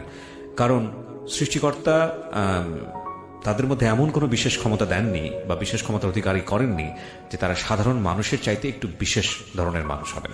এটা ন্যাচারালি দেয়া হয়নি, প্রথম কথা হচ্ছে এটা। তবে হ্যাঁ, তারা একটা বিশেষ ভাবে বড়, নিজেদেরকে বড় করার চেষ্টা করেন পরিবেশগতভাবে। সুতরাং আমরা তাদের প্রতি প্রত্যাশা থাকে আমাদের যে না, তারা আমাদেরকে অবশ্যই আমাদের মতো মানুষ হবে না। এটা কিন্তু মানে আমাদের পারসেপশনের জায়গা থেকে এটা একটা পারসেপশন, ঠিক আছে, কিন্তু এই পারসেপশনটাই যে 100% কারেক্ট পারসেপশন, সেটা পারসিভ করাটা কিন্তু একটা বড় রকমের ভুল। এবং আপনি দেখুন যে ওনার যেই ঘটনাটা উনি বলছেন, এটা আমার জায়গা থেকে শুনলে খুব হাস্যকর লাগে যে একটা মেয়েকে, মানে আমাদের মতো সাধারণ মানুষ যারা যারা ইমাম না, সেই অর্থে বলছি, যে একটা মেয়েকে এক অর্থে তার একটা প্রস্তাবে রাজি হয়ে উনি যেটা বলল যে একটা চুমু খাওয়ার অপরাধে তার ওই সময়ের জীবনের যে অধঃপতনটা তার জীবনে চলে আসলো। এবং এটা একটা, আরেকটা হচ্ছে যে সংসার জীবনে তার স্ত্রী তার আর্থিক সচ্ছলতা না থাকার কারণে তিনি স্বেচ্ছায় তার সন্তান এবং তার স্বামীকে রেখে ইটালিতে চলে গেলেন। এবং এতে করে তার প্রতি সাধারণ মানুষের যে পারসেপশন, এবং শুধু এটা না, 3 নম্বর যে ঘটনাটা ঘটলো, তার মেয়েকে শেল্টার দেবার জন্য কোনো একজন ভদ্রমহিলা যে হেল্পটুকু করছিলেন, এবং তার মেয়েরা ছোট থাকা অবস্থায় তাকে মা ডাকার কারণে তার প্রতি যে পারসেপশন, এই 3টা পারসেপশনকে যদি আপনি একজন সাধারণ মানুষের জীবনে নিয়ে আসেন, যেটা আমার ক্ষেত্রে ঘটেছে বা আপনার ক্ষেত্রে ঘটেছে, এরকম ঘটনাই না, আমাদের সমাজে এটা কোনো ঘটনাই না, কিন্তু যদি একজন ইমামের ক্ষেত্রে ঘটে তাহলে এটা অনেক বড় ঘটনা। ঘটনা এই কারণে যে তখন এটা ঘটনা থেকে রটনার জায়গায় চলে যায়, রটনা থেকে এটা তখন ভয়ানক আকার ধারণ করে যে ইমাম সাহেব এটা করেছে, ইমাম সাহেবের দ্বারা এটা সম্ভব, ওরে বাপরে বাপ। কিন্তু একটা কথা অবশ্যই মনে রাখাটা জরুরি যে এই ঘটনা দ্বারা যখন ইমামকে একজন জাজ করা হচ্ছে, তখন একজন সাধারণ মানুষ হিসেবেও তাকে জাজ করা উচিত। এবং সেই উচিতের জায়গাটা থেকে যখন আপনি দেখেন যে না, এটা আসলে তেমন সেই রকমের বড় কোনো অপরাধ না, যে অপরাধের কারণে তার ইমামতি চলে যেতে পারে, যে অপরাধের কারণে তার চাকরি নিয়ে নেওয়া যেতে পারে, যে অপরাধের কারণে তার সন্তানের রুটি রুজি, যেটা তাদের মুখে যে ভাতটুকু যায় সেটুকু কেড়ে নেওয়া যেতে পারে, মানুষ হয়ে রিয়াক্ট করাটা কিন্তু খুব জরুরি। হ্যাঁ, এবং এটা আমরা অনেক সময় করি না দুর্ভাগ্যবশত। আজকে আমি জানি না, আমার প্রথম থেকে মনে হচ্ছিল যে এই যে গল্পটা আজকে এখানে উনি বলতে আসছেন সেটা তেমন ইম্পর্টেন্ট কোনো গল্প মনে হবে না, বাট আমার খুব ভালো লাগছে যে যে কমিউনিটিকে নিয়ে আমি কথা বলছি বা যে মানুষদেরকে নিয়ে আমি কথা বলছি, তাদেরকে নিয়ে আমাদের মেইন স্ট্রিম সমাজে খুব একটা কথা বলা হয় না, খুব দুঃখজনক হলেও সত্য। এবং আমি জানি না যে আজকের এই রেডিও অনুষ্ঠানে বসে আমার কিছুটা সুযোগ হয়েছে এই মানুষরা যারা আমাদের প্রতিদিনের জীবনে অত্যন্ত গুরুত্বপূর্ণভাবে জড়িত, তাদেরকে আমরা যেন আমাদের সাধারণ জীবনযাপন যেটা, সেখানে কতটুকু সম্মান করতে পারি, সেই জায়গাটায় কিছুটা হলেও দৃষ্টি দেবার। জি, আপনি যেখানে ছিলেন যে আপনার মেয়ে দুটোকে রেখে আপনি একটা জায়গায় আসলেন, তারপরে বাড়িতে রাইখা আমি আসলাম, মেয়ে দুটা বাড়িতে, তো অন্য জায়গায় ইন্টারভিউ দিলাম। মন মানুষ তো ভালো নাই, তোর ভালো হইলো না, চাকরি হইলো না। তখন খুব কষ্টে, পকেটে টাকা নাই, পয়সা নাই, কি করি। এক বন্ধুর মসজিদে চাকরি করে ওখানে গেলাম, রাত কাটাইলাম। তারপরে সে একটা খোঁজ দিল আরেক জায়গায় একটা ইমাম নেবে। জি। তো সামনে রমজান মাস আসতেছে, বেশি বাকি নাই, চাকরি না হইলে আমার পকেটে একটা টাকা পয়সা নেই, কি করব। তখন ওখানে ইন্টারভিউ দেওয়া হলো। সভাপতি খুব ভালো ছিলেন, আমার চাকরিটা মোটামুটি ছোট এক মসজিদে হয়ে গেল। ঢাকার বড় মসজিদ না, প্রত্যন্ত গ্রাম অঞ্চলে, গঙ্গানগর করে নাম, নারায়ণগঞ্জের মধ্যে, আচ্ছা, বক্তবলী এলাকায়। চাকরি হওয়ার পরে তো তারাবির নামাজ তো আর ছুটি নেই, একটা মাস থাকতেই হবে। আমার স্যার মনটা দিন রাত কলিজার টুকরা টুকরা হয়ে যেত মেয়ে দুটা বাড়িতে। আর মা নাই, ওকে ছেড়ে গেছে, মা থাকতেও নাই, আমিও নাই। কাঁদতাম মাঝে মাঝে, আল্লাহর কাছে কাঁদতাম যে আল্লাহ তুমি একটা ব্যবস্থা করো, টাকা পয়সা তো নাই, ওই তুমি সংসার জীবনে একটু শান্তির ব্যবস্থা করো। আর মা ডাকতে পারে, হয়তো সেদিনকার সেই রমজানের কান্না আল্লাহ কবুল করছেন। একটা মাস পরে বাড়িতে গেলাম, রমজানে ওখানে প্রায় 10,500 টাকা পাইলাম, অনেকদিন আগের কথা। টাকাটা নিয়ে বাবার কাছে দিলাম, আমি যত রুজি করতাম বাবার কাছে দিতাম, ভবিষ্যতের চিন্তা করি নাই। এদিক থেকে একটু কথা বললে না বললেই নয়। তো আমি যদি ওই সময় থেকে টাকা জমা করতাম, এখন আমার খাতে 20 লক্ষ টাকা থাকতো, কিন্তু আমার কাছে 20 টাকাও থাকে না। আমি স্যার একটাই করছি যে মা খুশি হইলে আল্লাহ খুশি, বাবা খুশি হইলে আল্লাহ খুশি। জি। এই জন্য আমি যাই রুজি করছি ইসলামী ব্যাংকে চাকরি করার পরে। এটা তো বলাও আছে আমাদের ধর্মে যে পিতা মাতাকে জীবিত অবস্থায় পেল কিন্তু খেদমত করতে পারলো না, তার চেয়ে আর দুর্ভাগ্যবান পৃথিবীতে কেউ নেই। হ্যাঁ, এবং এটা আমাদের সৌভাগ্য যদি আপনি আপনার বাবা মাকে পেয়ে থাকেন, এবং তাকে সে পাগল হোক, সে খারাপ হোক, মন্দ হোক, আপনার চোখে যাই হোক না কেন, সে আপনার পিতা এবং সে আপনার মাতা, এবং সে আপনাকে লালন পালন করেছে। যদি করতেও না পারে তার সামর্থ্য অনুযায়ী, যদি অন্যায়ও করে থাকে আপনার জন্য, তবুও আপনার জন্য এটা একটা সুযোগ তাদের সেবা করার। এবং এটা যদি আপনি না করেন তাহলে আপনি দুর্ভাগ্যবান। এটা আমার কথা না, এটা আমাদের ধর্মের কথা। জি, ধন্যবাদ স্যার। এদিক দিয়ে আল্লাহর রহমত, আপনি কিন্তু আমার এত সৌভাগ্য হয়েছে, আমি মা বাবার খেদমত প্রাণ ভরে করছি, না খাইয়া খাওয়াইছি, এই টাকা পয়সা সব ব্যয় করছি মা বাবার খুশির জন্য। কোরআন হাদিসে আছে মা বাবার খুশিতে আল্লাহ পাকের খুশি, সব ভাঙছি। আমার মা খুশি হবেন, বাবা খুশি হবেন, আল্লাহ। জি বলুন। তো বাবার পিছনে সব টাকা ভাঙতাম। তো আমার একটা ছোট ভাই আছে, সাংসারিক, তার সবাই লেখাপড়া করছে, তো আগে বিবাহ করছে, সন্তান আদি আছে। তো এই টাকা দিয়া আমার মা একদিন বললেন, বাবা ওই ছেলের, তোমার ওই ভাইয়ের বড় ভাইয়ের ঘরটা নাই, আমার ইমিডিয়েটলি বড় যাই আমির হোসেন, তার একটা ঘর উঠিয়ে দিলাম। ওই সময় আমার ইমিডিয়েটলি ছোট যে দেলোয়ার হোসেন, ওর একটা ঘর উঠিয়ে দিলাম। আর আমার বোনটা ছোট একটাই বোন, ওর বিবাহ শাদী দিলাম। আমার কাছে প্রায় ওই সময় স্যার 2 লক্ষ টাকা ছিল। তো ওই টাকা দিয়া 2 ভাইয়ের 2টা ঘর উঠাই দিলাম, আর বোনের বিবাহে 60,000 টাকা খরচ করলাম। এটা হুন্ডা কিনা দিলাম, হুন্ডার দাম কম ছিল বোন জামাইয়ের। তো হুন্ডা দিতে রাজি হয়নি, আমার সব টাকা শেষ। মা আমার হাত ধরে কান্দে দিল, বাবা হুন্ডা না দিলে বিবাহ ভাঙ্গে যায়। আমি টাকা তা করবো কি, আমার মায় কান্দে, আমার মায়ের চোখের পানি আল্লাহ কবুল করবেন। আমি টাকা দিয়ে দিই হুন্ডা কিনতে, আল্লাহ দিবেন। টাকা দিয়ে দিলাম। ওই সময় স্যার জমিনের দাম, আমি যেখানে থাকি 10,000 টাকার শতাংশ, আমি 2 লক্ষ টাকা দিয়া 20% জমিন কিনতে পারি। আজকে তার দাম আছে 1 শতাংশ স্যার 5 লক্ষ টাকা। তো 1 কোটি টাকার মালিক থাকতাম। তো আল্লাহর খুশির জন্য মা বাবার দিয়ে সব টাকা শেষ করছি। যাই হোক, ওইবার 10,500 টাকা পাইলাম, যে বাবার কাছে দিলাম, বাবা খুব খুশি হইলেন। তো দিন যায়, এরকম যায় কি করা। হঠাৎ চিন্তা আসলো যে আমার অবস্থা কি হবে। ভাইরে ঘর উঠে দিলাম, ওই ভাইরে দিলাম, বোনকে বিয়ে দিলাম, ফোনটা কিনে দিলাম, আমার তো জিরো, কিছুই নেই। তখন ওই যে পয়েন্টে আসলাম, সংসার ভাঙার পরে আমি কমজোরি হয়ে গেলাম, বিভিন্ন অসুখ দেখা দিল, প্রেশার, জ্বর, মাথা ব্যথা, সপ্তাহের বেশিরভাগ অসুস্থ থাকি, নিয়মিত করতে পারি না, কি করা যায়। হঠাৎ করে একদিন চিন্তা করলাম, তখন আমি ঢাকা চাকরি করে মেয়ে দুটা নিয়ে আসলাম। কিসের চাকরি করতেন? ওই মসজিদে, মসজিদ ইমামতি। ইমামতি। জি। ওই তো হারাই ফেলাইছি, আর পাই না, আর সম্ভব না, ইমামতি করছি।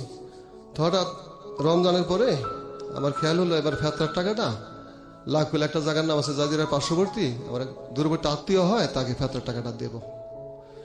এই ফেতরার টাকাটা দেওয়ার জন্য বাড়িতে যাইয়া ঈদের 2-3 দিন পরে আমি ওখানে গেলাম লাখুলা, যাইয়া যে টাকাটা দিয়ে আসি। টাকাটা দিয়া জাজিরা ওই কাজিরহাট, লাখুলার থেকে কাজিরহাট কিন্তু ভ্যান আসছে ওই সময়, অনেক বছর আগের কথা, আজকের থেকে প্রায় 10 বছর আগের কথা।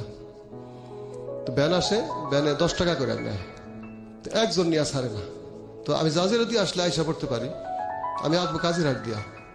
তো একটা এক উদ্দেশ্য হইল, প্রচন্ড শীত ছাড়, আমার মা বাবা বাচ্চা আছে 10 বছর আগে, তো আমার মাকে বাবাকে হাত মোজা পা মোজা কিনা দিব, আল্লাহ খুশি হবে, দোয়া করবো।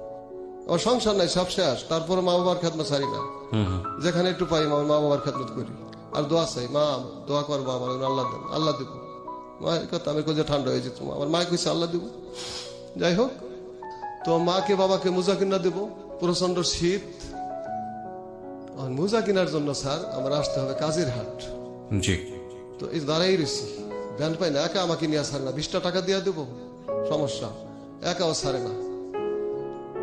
হঠাৎ দিকে একটা মেয়ে রাস্তার ওপারে দাঁড়ানো, বোরকা পরা, কোন অঙ্গ প্রত্যঙ্গ কিছুই দেখা যায় না, হাত মোজা পা মোজা, চোখটাও ঢাকা, চশমা দেওয়া।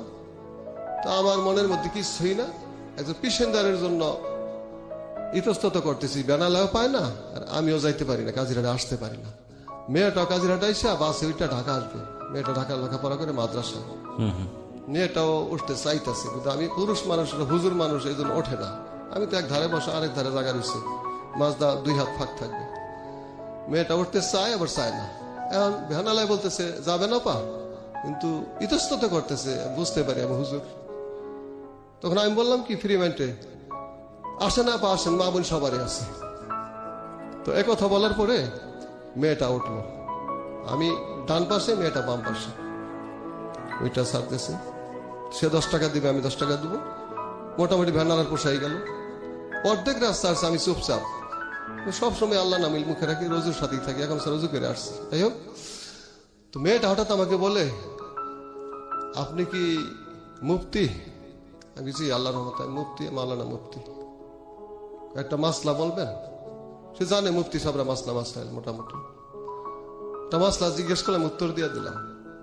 মেয়েটা চেহারা দেখে না, তো তার কথা আমার এতই ভালো লাগলো, কেমন যেন আবার, একটা তো ভালোবাসা ভাঙছেই, আরেকটা তো মা বলার কারণে চাকরি গেল, আমার সাথে সম্পর্ক না, আরেকটা তো বিয়ে করার কারণে সংসার যাওয়ার পরে অবস্থা। তখন আমার এই অবস্থায় একটা বদনাম, আগে আবার বউ গেছে গা, এদিক দিয়ে 2টা মেয়ে, আর আমার চাকরি নাই, কে আমার মেয়ে দিব? আমার বিবাহ সম্ভব না, কেউ মেয়ে দিবে না, এটা আমার একটা বিশ্বাস, কেউ জিজ্ঞেস করবে না এই সমাজ আমাকে। হঠাৎ যেন মেয়েটাকে দেখে, কথা শুই না, অনেক কথা বলার পরে মেয়েটা নামে যাবো, আমিও নামে যাবো, সে যাবে ঢাকা, তো আমি মোজা কিনবো। একবার মনে চাইলো আমি মেয়েটার ভাড়া আমি দিয়ে দিই 10 টাকা, আবার দিয়ে দু, এটা তো বিশ্বাস নেই, এটা আমার কি হয়, টাকা দেবো কি জন্য, দিলাম না, তবু দিতাম, যে মেয়েটা কি মনে করে আবার কিছু না। হঠাৎ করে একটা ঘটনা ঘটলো স্যার রাস্তায়, আমি কথা প্রসঙ্গে বললাম যে আপনার মোবাইল নাম্বারটা আমাকে দেবেন, কথা বলে না। তখন আমি বললাম, না ঠিক আছে, যদি কিছু মনে করেন তাহলে থাক, লাগবে না। কয় না না, আপনি উঠান, নাম্বারটা বললো। আমি নাম্বারটা নিয়ে চলে গেলাম, সে ঢাকা চলে গেল, আমি আব্বা আম্মার জন্য মোজা কিনা বাড়িতে গেলাম। এই যে একটা ঘটনা ঘটলো, একটু চিন্তা করে দেখেন, এখানে যদি আপনি আমি থাকতাম, মানে আপনার যারা আমরা ইমাম না, যারা আমরা হুজুর না, এটা কোনো ব্যাপারই না, এটা কোনো ঘটনাই না আমাদের জন্য। তাই তো একটা মানুষের কাছে মোবাইল নাম্বার চাইতেই পারি। কিন্তু আপনি যখন হুজুরের জীবন গল্প শুনছেন তখন আপনার মনের মধ্যে নিশ্চয়ই কাজ করছে, ছি ছি, হুজুর এরকম একটা মেয়ের কাছ থেকে মোবাইল ফোনের নাম্বার চাইলো। এই জায়গাটাই বড় সমস্যা। মোবাইল ফোন নাম্বার চাইতেই পারে, এরপর একটা ভালো ঘটনা ঘটতেই পারে, তাই না? কিন্তু সাধারণত আমরা এরকম মোবাইল নাম্বার নিয়ে যে ঘটনাগুলো ঘটাই সেটা খুব একটা ভালো না। দেখা যাক ওনার ক্ষেত্রে কি হয়েছে। হ্যাঁ বলুন। নাম্বারটা স্যার নেওয়ার পরে আমি চলে গেছি, বাড়িতে আছি, মেয়ে নিয়ে থাকতেছি মোটামুটি। ওই চাকরিতে যাওয়া দরকার, আমি সপ্তাহখানেক থাকি আর ছুটি কাটাইয়া চলে গেলাম। মেয়েটাও চলে গেছে। ও ওই নাম্বার দিচ্ছে, ওর এই পর্যন্তই, ওর ভিতরে কোনো ফিলিংস নাই। আপনার নাম্বারটা দিয়েছিলেন না কেন? না, আমারটা নেয় নাই, চাইও না, আমি দেও নাই। আচ্ছা, আমার নাম্বারটা চাই না, আমি দেওয়া প্রয়োজন মনে করি না। কি মনে করে? তাই আমাকে তো কোনো জিজ্ঞাসা করবে না, ফোন দিবে না, আমি জানি। তা আমি রাখলাম যে হয়তো ফোন দিতে পারি সাহস করে। 1 মাস চলে যায়, হঠাৎ করে একা মেয়ে দুটা বাড়িতে, মন ভালো লাগে না। ভালোবাসার দিনে ভেঙে গেছে, বিবাহ জীবনও ভেঙে গেছে, মন ভালো লাগে না। বিবাহের সময় ভেঙে গেছে, প্রায় 2 বছর আমি একা থাকি, কেউ মেয়ে আমাকে দেবে না, এই অবস্থা। তো ওই মেয়েটা মাদ্রাসায় পড়ে তো আশাই করতে পারি না, অবিবাহিত একটা মেয়ে। হঠাৎ করে আমি ফোন দিলাম, ফোন দিয়া কয়, দেওয়ার পরে বললো কে? আমি বললাম হ্যালো আপা, আমি সেই পথের ভাই। পথের ভাই? কে পথের ভাই? ওই যে নাম্বার দিছিলেন, আমি একটা মাসলা বলছি, জিজ্ঞেস করছিলেন, আমি বলছিলাম ওই আমি সেই ভাই। তখন আমি বললাম কেমন আছেন? তো মেয়েটা খুব ধার্মিকা, বলে আল্লাহর রহমতে ভালো আছি। আল্লাহর রহমতে বলাতে মনটা আমার খুবই ভালো লাগছে, কারণ আমিও আল্লাহর রহমতেই বলি সবসময়। এখন কি বলবো, আমার মনে চাইতেছে তাকে পাওয়ার জন্য। হঠাৎ করে আমার ভাঙ্গা সংসার, 2 বছর একা থাকি। তো ওই দিন একটু কথা বলতে চাইলাম, কেমন আছেন, আমার কথা মনে পড়ছে নি? কেন আমার আর মনে নাই। তো আমার ভাল লাগলো না যে মানুষের একটু মানবতার ক্ষেত্রে তো বলে যে মনে আসছিল। কই না, আমার মনে নেই কিছু, সোজা কথা। হ্যাঁ, সে কইয়া কাটতেই দিল, বুঝলা, কাটতে দিছে। তো আমার মনটা খারাপ হইল, মেয়েটা তো আসলে ভালো, আল্লাহ রহমত দিয়ে কথা বলে, মাসলা জিজ্ঞেস করলো, আমার কিছু মনে হয় নাই, কি করা যায়? সাহস পাই না ফোন দিতে। পরদিন আবার ফোন দিলাম, একটু রাগ হয়েছে। আপনি ফোন দেন কেন? দেখেন ভাই বোন সবারই আছে, আপনার কথাবার্তা আমার কেমন যেন ভালো লাগে, সাহস করে বললাম। ভালো লাগলে তাতে কি হয়েছে? আপনি ভাই, আমি বোন, এই হিসাবে ভালো লাগতেই পারে। অ্যাবাউট করলো। তখন আমি বলতে চাই ভালোবাসার কথা, তাড়াতাড়ি বলতে চাই। আমি তো একজন খুব এই মানে ইগোর ব্যথাগ্রস্ত মানুষ, বলতে সাহস পাইলাম না। 3-4 দিন এভাবেই কথা বললাম। কয়েকদিন পরে হঠাৎ করে ফোন দিয়ে কিছু কথা বললে, আপনি নামাজ পড়েননি, এই ঠিক করে। হঠাৎ করে আমি বললাম কি, আপনি বললে আপনি তো আমার থেকে অনেক ছোট হবেন, আমি তুমি করে কথা বলতে চাই, কি কও? কয় বলেন, তুমি করে বলেন, সমস্যা নেই। মনে মনে কই আলহামদুলিল্লাহ, তুমি করতে বলছে বলি, তুমি করে কথা বলি, ওগুলা বলতে সাহস পাই না। এদিকে দিকে কথা বলে ঘুরে বলি কি, আচ্ছা তুমি আমাকে তুমি করে বলো। কয় ইট ইজ ইম্পসিবল, এটা সম্ভব না। আমি খাইছি। ইংরেজি জানো? পড়ো কোথায়? আমি হাফজা শেষ করছি, দাখিল পরীক্ষা দেবো, মানে মেট্রিক পরীক্ষা দেবো। তখন ভিতরে ভয় হয়ে গেল। আমি যতই লেখাপড়া থেকে ট্রিপল টাইটেল বা বিএসএস, আমি তো বিবাহিত, 2টা মেয়ে আছে। এই মেয়ে তো সম্ভব না কোনোদিন, বয়স আমার থেকে অনেক কম। ভালোবাসার কথা কেমনে বলি? ভালো লাগে না। জুমার দিন আসলো, শুক্রবার জুমা পড়াইলাম, বক্তব্য তেমন দিতে পারলাম না। সবাইকে হুজুর এমন করে কথা কয়, তার বক্তব্য ভালো রাখে, আজকে এমন কেন? কিন্তু কারকে বুঝাইবো স্যার? এ বলার কোনো মানুষ নাই তো, কারো কাছে বলতে পারি না।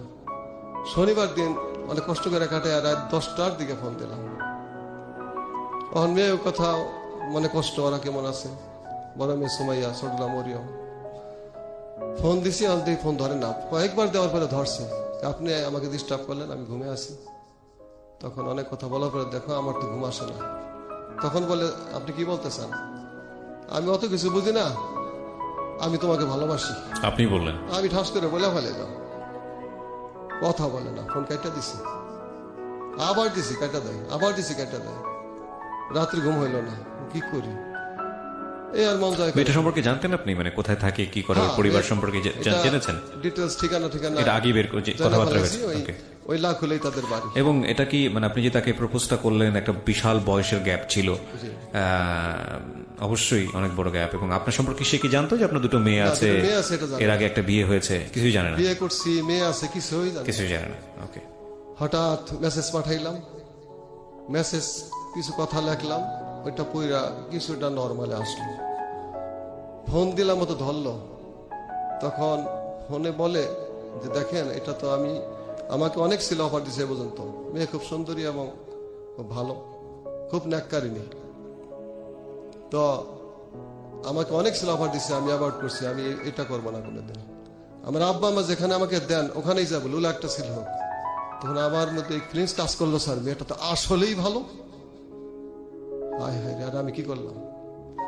তখন মন ভাল লাগে না, যে করে হোক এই মেয়েটা যদি পাইতাম আমার সংসার হয়তো সুখের হইতো। এটা আল্লাহর তরফ থেকে একটা কল্পনা আসলো, কিন্তু আকাশ পাতাল ব্যবধান, কি করে হয়। পরে ফোন দিলাম, এখন একটু একটু কথা হয়, 1 মাস চলে গেছে, কথায় দেখি সে একটু একটু রাজি। তখন আমাকে জিজ্ঞেস করে যে আপনি বিবাহ করছেন? আমি মিথ্যা কথা না বলে বললাম, অ্যাভয়েড করলাম, যেটা সেটা পরে। প্রিয় শ্রোতা, শুনছেন জীবন গল্প ঢাকা FM 90.4-এ।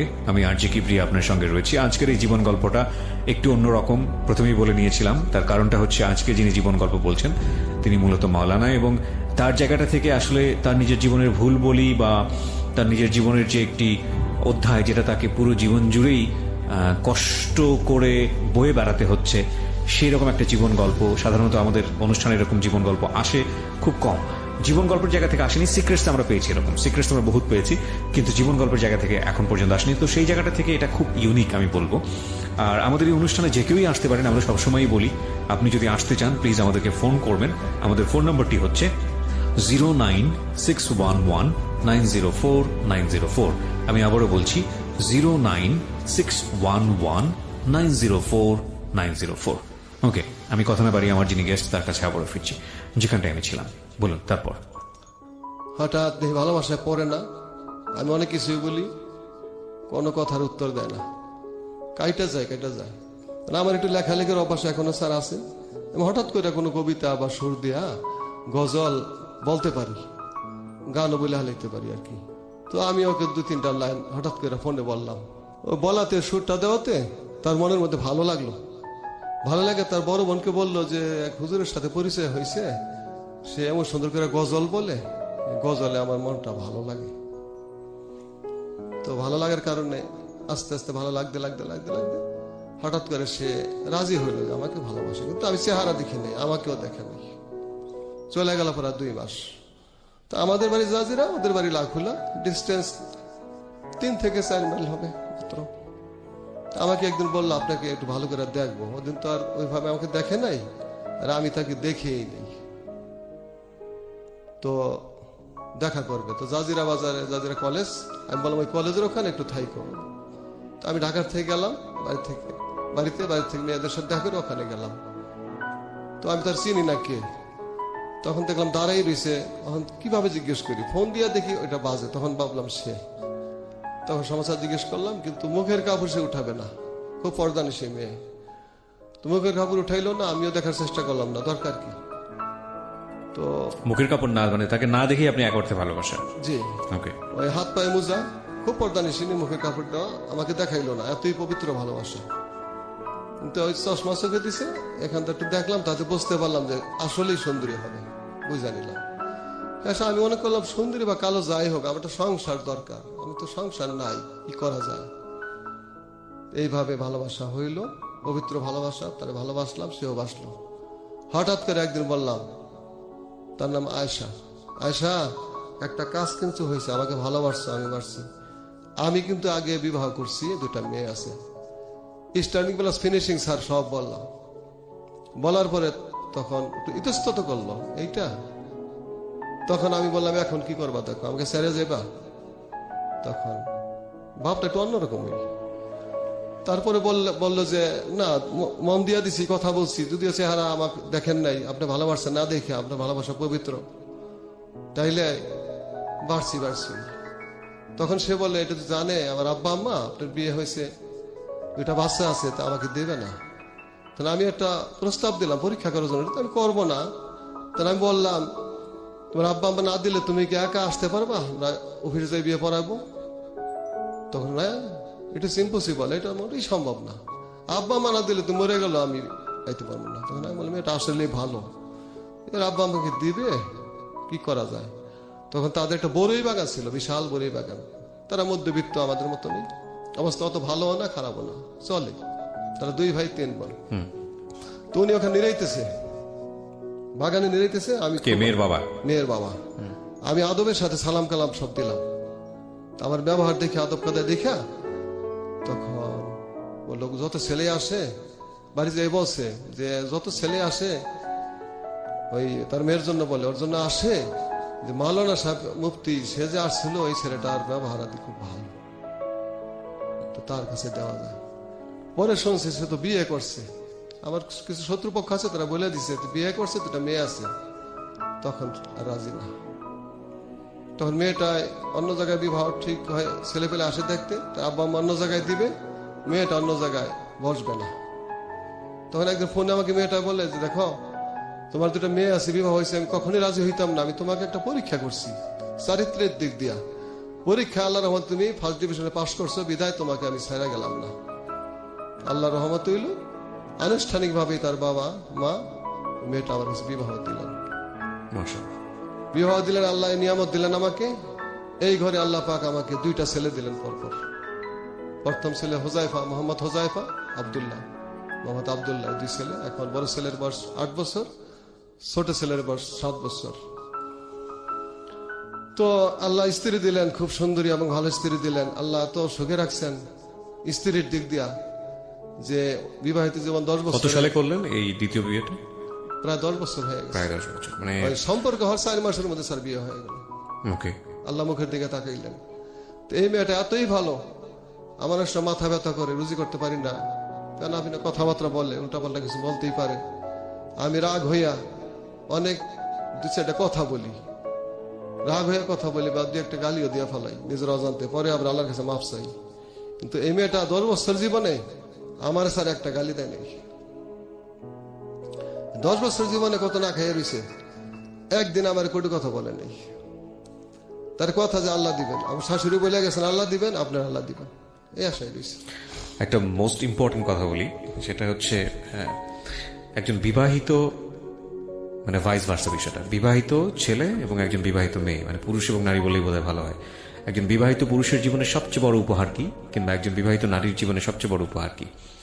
একজন বিবাহিত পুরুষের জীবনে সবচেয়ে বড় উপহার হচ্ছে তার স্ত্রী যদি তার প্রশংসা করে, যে না, আমি আমার যে হাজবেন্ড, সে হাজবেন্ডের চারিত্রিক গুণাবলী, এই গুণাবলী, এবং সেই প্রশংসাটা যদি অন্য মানুষের কাছে করে, এটা হচ্ছে ওই হাজবেন্ডের জন্য সবচেয়ে বড় উপহার বিবাহিত জীবনের। এবং একই সাথে এটা মানে এটা স্ত্রীর জন্যও সত্য, হাজবেন্ড যদি সেই স্ত্রীর প্রশংসা করে এবং লোক সম্মুখে করে, সেটা হচ্ছে সেই স্ত্রীর জন্য সবচেয়ে বড় উপহার। এবং এর চেয়ে বড় উপহার আসলে সাংসারিক জীবনে কিছু নাই। তো আমার মনে হয় যে আপনার স্ত্রী সেটা আপনার কাছ থেকে পাইছেন, এবং আপনি খুশি তার উপরে, তার মানে সে নিশ্চয়ই অনেক নেককার। জি বলুন। তারপর? জি স্যার, ধন্যবাদ। আমি স্যার আমার স্ত্রীর উপরে এতই খুশি যে হাদিসে আসছে, স্ত্রীর স্বামীকে ভালো করলে সে জান্নাতবাসী, স্বামী স্ত্রীকে ভালো বলে জান্নাতবাসী। তো ওনার মতো স্ত্রী হয় না। যদি পুরো দেশের মধ্যে কয়েকটা লোক থেকে থাকে স্ত্রীর দিক দিয়া ভালো, স্ত্রী দিয়া সুখী এবং স্ত্রী নাক্কারি নিয়ে, আমি তার মধ্যে স্যার একজন আছি। এত ভালো স্ত্রী আল্লাহ পাক মিলাইছেন। তো আরেকটা কথা বলি স্যার, সৎ মাদের উদ্দেশ্যে কথা বলি। মানুষে বলে সৎ মা খারাপ, তো এই স্ত্রী আমার মেয়ে 2টা পাইয়া নিজের পেটের মেয়ের চেয়ে বেশি আদর করে লালন পালন করছে। নিজের মেয়ের এত আদর করে না আমার এই স্ত্রী আয়েশা, মোসাম্মত আয়েশা ওকে মানুষ করছে। এমনকি স্যার ও 2জন মাদ্রাসায় খাইয়া না খাইয়া পড়াইয়া, 2টা মেয়ে মাদ্রাসায় পড়তেছে, আর ছেলে 2টাই মাদ্রাসায় পড়ে।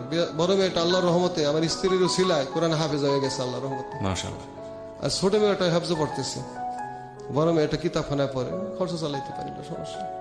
যাই হোক স্যার, তো আমি স্ত্রীর কাছে বলছি, আয়েশা আমি খুব দুঃখী মানুষ, আমি কোনো অপরাধ করি নাই, এই জন্য আমাকে মারছে। উনি কাঁদছে আমার কথা শুনে না, শিখুর পরে কাঁদছে। আমার এমন স্বামীকে তারা মারছে। তা আমি বলছি দেখো সবাই আমাকে খারাপ বলে, ওই জন্য আসলে আমি অপরাধ করি না, বিশ্বাস করো। সে বিশ্বাস করে তুমি অপরাধ করতে পারো না, কারণ নিজের প্রশংসা কিন্তু আল্লাহ মাফ করুক। ওই 10 বছর বিবাহিত জীবন এমনি আমার দেখা নাই যে আমি অজু ছাড়া থাকি, মেসাক ছাড়া উজু করি, বা কোনোদিন দোয়া পড়ার আগে ওনাকে স্পর্শ করি, কোনোদিন দেখে নাই, বা নামাজ কাজা করি 10 বছরে দেখে নাই। উনি আমাকে বলে যে তুমি এরকম করতে পারো না, যারা তোমার খারাপ বলে ওরা মানুষ না, উনি এইভাবে বলে। তো যত মানুষ আমার আত্মীয় স্বজন আমার ফেরেশতার মতো জানতো, আমার ঘটনার পরে সবাই খারাপ জানছে, আমার খারাপ বলে। তো তারা আইসা যখন ওনার মুখে আমার প্রশংসা শুনে তারা এখন ভালো বলতে শুরু করছে, আসলে ইসলাম খারাপ না রে, নাহলে এত ভালো বউ পাইতো না। আমার বড় ভাইয়ের স্ত্রীর পরে সৎমা নাকি খারাপ, এই জীবনের প্রথম দেখলাম সৎমা আসলেই ভালো। আর দ্বিতীয় স্ত্রী দিয়া সুখী হয় আগে জানতাম না, নুর ইসলাম আল্লাহ সুখী হইল। আল্লাহ আমার স্যার স্ত্রী দিয়া সুখে রাখছেন। মাঝে একটা ঘটনা ঘটে গেল, আমি অদ্যবধি পর্যন্ত ভালো ছিলাম, এই 1 বছর আগ পর্যন্ত ইমামতি করতাম, খাইতাম লইতাম, আর একটা হাই স্কুলে স্যার চাকরি করতাম, বেসরকারি হাই স্কুল। ওখানে এমপির তত্ত্বাবধানে ছিল, তার নাম স্কুলটা বিএম মোজাম্মেল হক উচ্চ বিদ্যালয়। জি। উনি স্যার 3000 টাকা করে বেতন দেয়। মসজিদে পাইতাম মিল্লা জিল্লা, কোন রকম ডাইল ভাত আল্লাহ খাওয়াইতো। তো 3000 টাকা বেতন দেয়। হঠাৎ একদিন এমপি সাহেব গেল, সমস্ত শিক্ষকরা চেষ্টা করতেছে একটু বেতন বাড়ানোর জন্য, 5000 করার জন্য। এমপি সাহেব বাড়ায় না। তো আমি একটু লেখালেখি করতে পারি, এই জন্য তারা বললো হুজুর আপনি বেতন সম্বন্ধে একটু কবিতা লেখেন, গজলের সুরে বলবেন। তা আমি সকালবেলা ফজর পরে আমার স্ত্রীকে বললাম তুমি কি। তো চলতেছে ভালোই। চলার পরে কি হইল, আমি ডিউটি ঠিক মতো করতে পারি না, প্রায় অসুস্থ থাকি। ওই যে টেনশন, ওই যে বাল্য জীবনের ছাত্র স্টুডেন্ট লাইফে আমার ঘটনা ঘটছে, মাথা ব্যথা আছে, আজও আছে। ওই টেনশন মাথা ব্যথা আজও আছে, সাথে সাথে লিভারের সমস্যা হয়ে গেছে, লিভারে অনেক সমস্যা। যাই হোক, তো আমাকে কমিটি নিয়োগ দিছে যে চাকরি হবে। অন্যান্য শিক্ষকরা এত বয়স্ক কেউই নাই, সবারই কম বয়স। তো কমিটি নিয়োগ দিছে এইভাবে যে শুনেছি চাকরি হবে, এই আশায় স্যার 5 বছর যাবৎ আশায় বুক বাঁধতে চাকরি করতেছি, আমার চাকরিটা সরকারি হবে। তাই গত 2 মাস আগের নিউজ যে আসলে চাকরি তো সরকারি হবে, বিভক্ত ঘোষণা হয়ে গেছে, কিন্তু যাদের বয়স 35-এর উপরে তাকে নেওয়া হবে না। আগে যে নিয়মটা ছিল, ওই কর্তৃপক্ষ নিয়োগ দিছে, ওইটা চলতো। এখন ডিজিট থেকে ওখানে সরাসরি শিক্ষক মানে একজন চলেও গেছে শিক্ষক। এখন চাকরিটা আমার ছাড়ার পথেই, তাহলে ওখান থেকে বাদ। আর মসজিদে আমার চাকরি এবার রমজানের 1 মাস আগের থেকে বাদ হয়ে গেছে, অসুস্থতার কারণে আমি করতে পারতেছি না চাকরি, খুবই সমস্যা। তো মোটামুটি চলতেছিল চাকরি। তো বিশেষ করে সকালবেলা ওই ভজন নামাজের পরে পোলাপান পড়াইতে হয়, ছেলে পেলে পড়াইতে হয়, ওইটা পড়াইতে পারি না, আমার মাথা টাচ করে ধরে দেয়, অনেক সময় হার্ট ফিল করি, যার কারণে আমি চাকরিটা করতে পারিনি। এবার তারাবির নামাজটা পড়াইতে পারি নাই, যার কারণে এরকম আল্লাহর কাছে কান্দাকাটি করা হয়। তো হঠাৎ 2 মাস যাবৎ ঘুমই আসে না ভালো করে। তো মোবাইল তো আমার নাই, এটা কম দাম মোবাইল আছে, আগের এটার মধ্যে ওই শোনা জানা রেডিও। তো অনেক কষ্ট ক্লাস করি আমার স্ত্রীকে একটা মোবাইল কিনা দিছি মাস 2 আগে। তো ইয়ারফোনে আমি শুনি আপনাদের অনুষ্ঠান, আমি শুনি, আমার খুব ভালো লাগে। ঘুম আসে না, কি করবো। তারপরে একদিন শোনার পরে ঘুম না আসার পরেও আমার ভালো লাগে। যখন আপনার অনুষ্ঠানটা পাই যে কিবরিয়া স্যারের অনুষ্ঠানটা, আমি পুরা না শুই না, আমি ঘুম আসবো না, ঢাকা FM 90.4, তখন এই শুনতে শুনতে নাম্বারটা মনে রাখতে পারি না, মাথা ব্যথা। তো এই নাম্বারটা আপনি দিচ্ছেন, 3-4 দিনের চেষ্টা করে আমি এক একটা মনে রেখে একসাথে কইরা মনে রেখে আপনাকে ফোন দিছি। ফোন দেওয়ার পরে এইভাবে আপনাদের এখানে আসার পথে স্যার আপনি অনুমতি দিলে বলবো। জি নিশ্চয়ই। আসার পথে স্যার হঠাৎ করে ভাড়ার টাকাটা যে নিয়ে আসবো, সেই টাকাটা আমার ছিল না। তো স্ত্রীর কাছে বলি, উনি দোয়া করে দিল, দান আপনি যান, এইখান থেকে আল্লাহ আপনারা চলার জন্য ব্যবস্থা করতে পারেন, আল্লাহ আমাদের ব্যবস্থা করতে পারেন, ক্ষমতা আল্লাহর।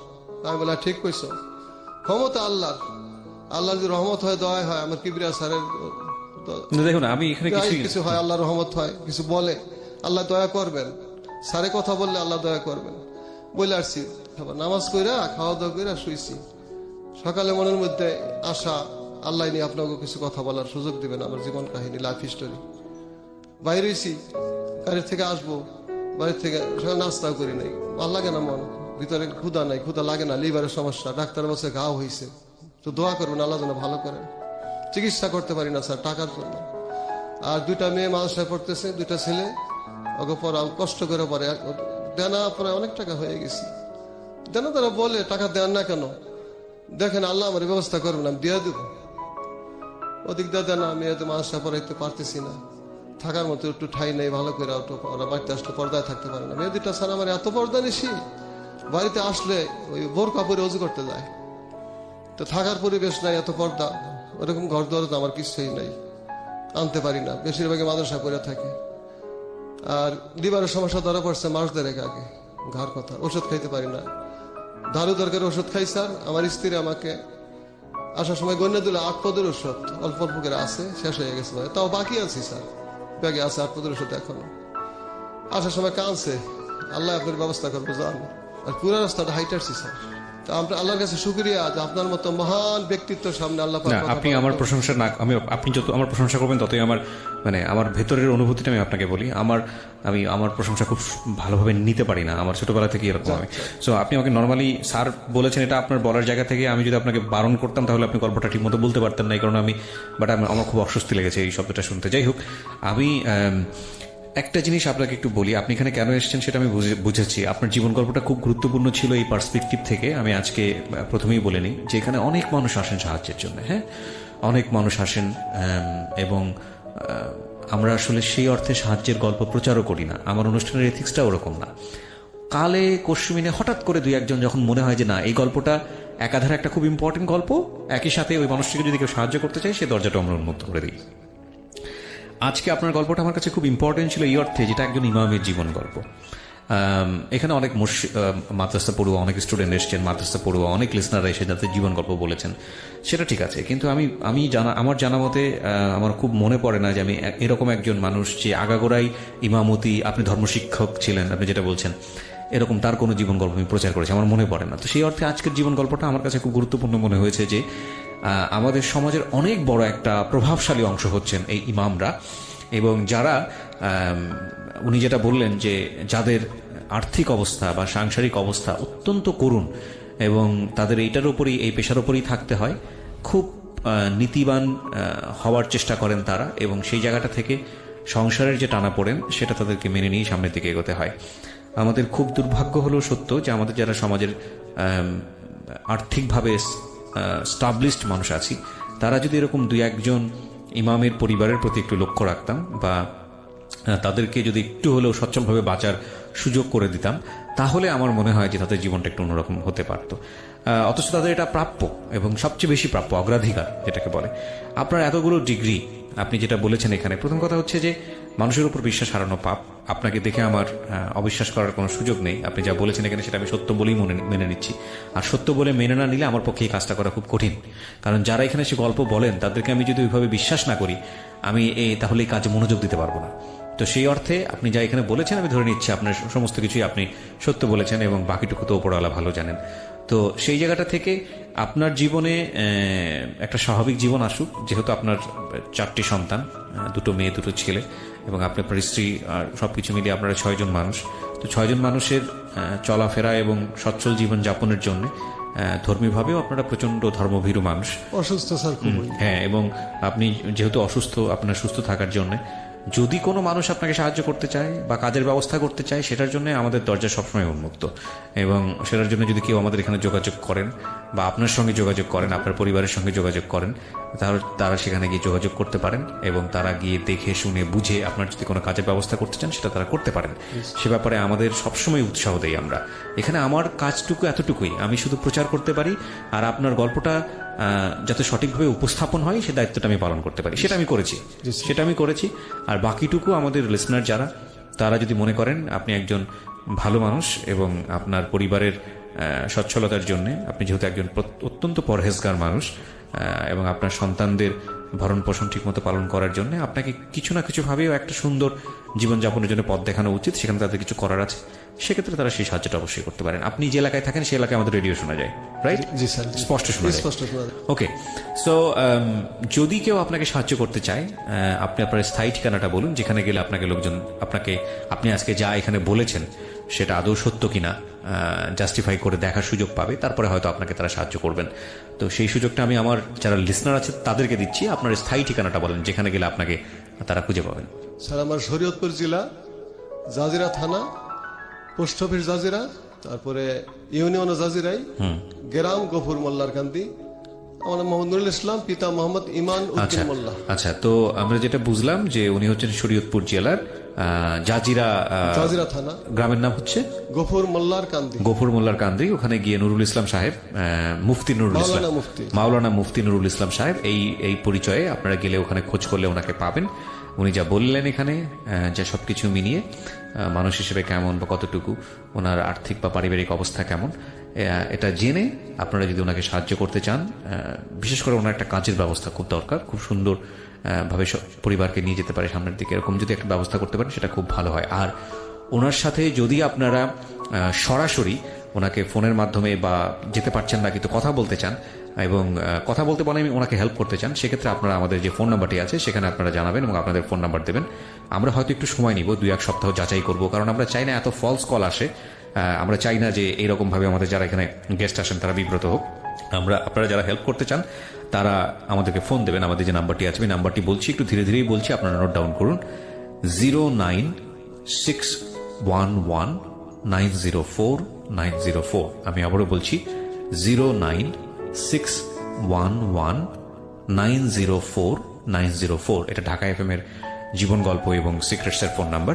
এই নাম্বারে ফোন দিয়ে আপনি বলবেন যে নুরুল ইসলাম সাহেব এসেছিলেন আজকের এই জীবন গল্পে, তাকে আপনি হেল্প করতে চান এবং কি ধরনের হেল্প করতে চান। ওকে, আপনার ফোন নাম্বারটা দিয়ে দেবেন। আমরা যেটা করব, আপনাদের পুরো লিস্টটা করে আমরা নুরুল ইসলাম সাহেবকে এটা হ্যান্ড ওভার করবো। নুরুল ইসলাম সাহেব ব্যক্তিগতভাবে আপনাদের সঙ্গে যোগাযোগ করবেন এবং আমরা চাই যে ওনার পরিবার একটা সচ্ছলতার দিকে যাক। আর এই অনুষ্ঠানটি প্রচার যেহেতু আজকে হচ্ছে, আমরা 2-1 সপ্তাহের মধ্যেই এই পুরো ডাটাটা ওনার কাছে ট্রান্সফার করবো, যারা যেন ওনাকে হেল্প করতে চেয়েছেন, এবং তাদের সঙ্গে উনি যোগাযোগ করবেন ব্যক্তিগতভাবে। এই যোগাযোগটা সম্পূর্ণই যারা যোগাযোগ করতে চাইবেন এবং যিনি আমাদের আজকে গেস্ট ছিলেন তার ব্যক্তিগত ব্যাপার, এবং এটা এই সম্পর্কের জায়গা থেকে ওনাকে আপনারা হেল্প করবেন নাকি ওনাকে কোনো পথ দেখাবেন, আপনার দ্বারা ওনার ভালো হবে না মন্দ হবে, সেটা আপনি আজকে যেহেতু অতিথি আছেন আপনাকে সামনে রেখে বলছি, সেটা আপনাদের ব্যক্তিগত বিষয়। এই বিষয়ে কিন্তু রেডিও কর্তৃপক্ষ ভালো হলেও দায়ী না, মন্দ হলেও দায়ী না। অনেক সময় আমরা অপ্রীতিকর অনেক ঘটনার খবর পাই।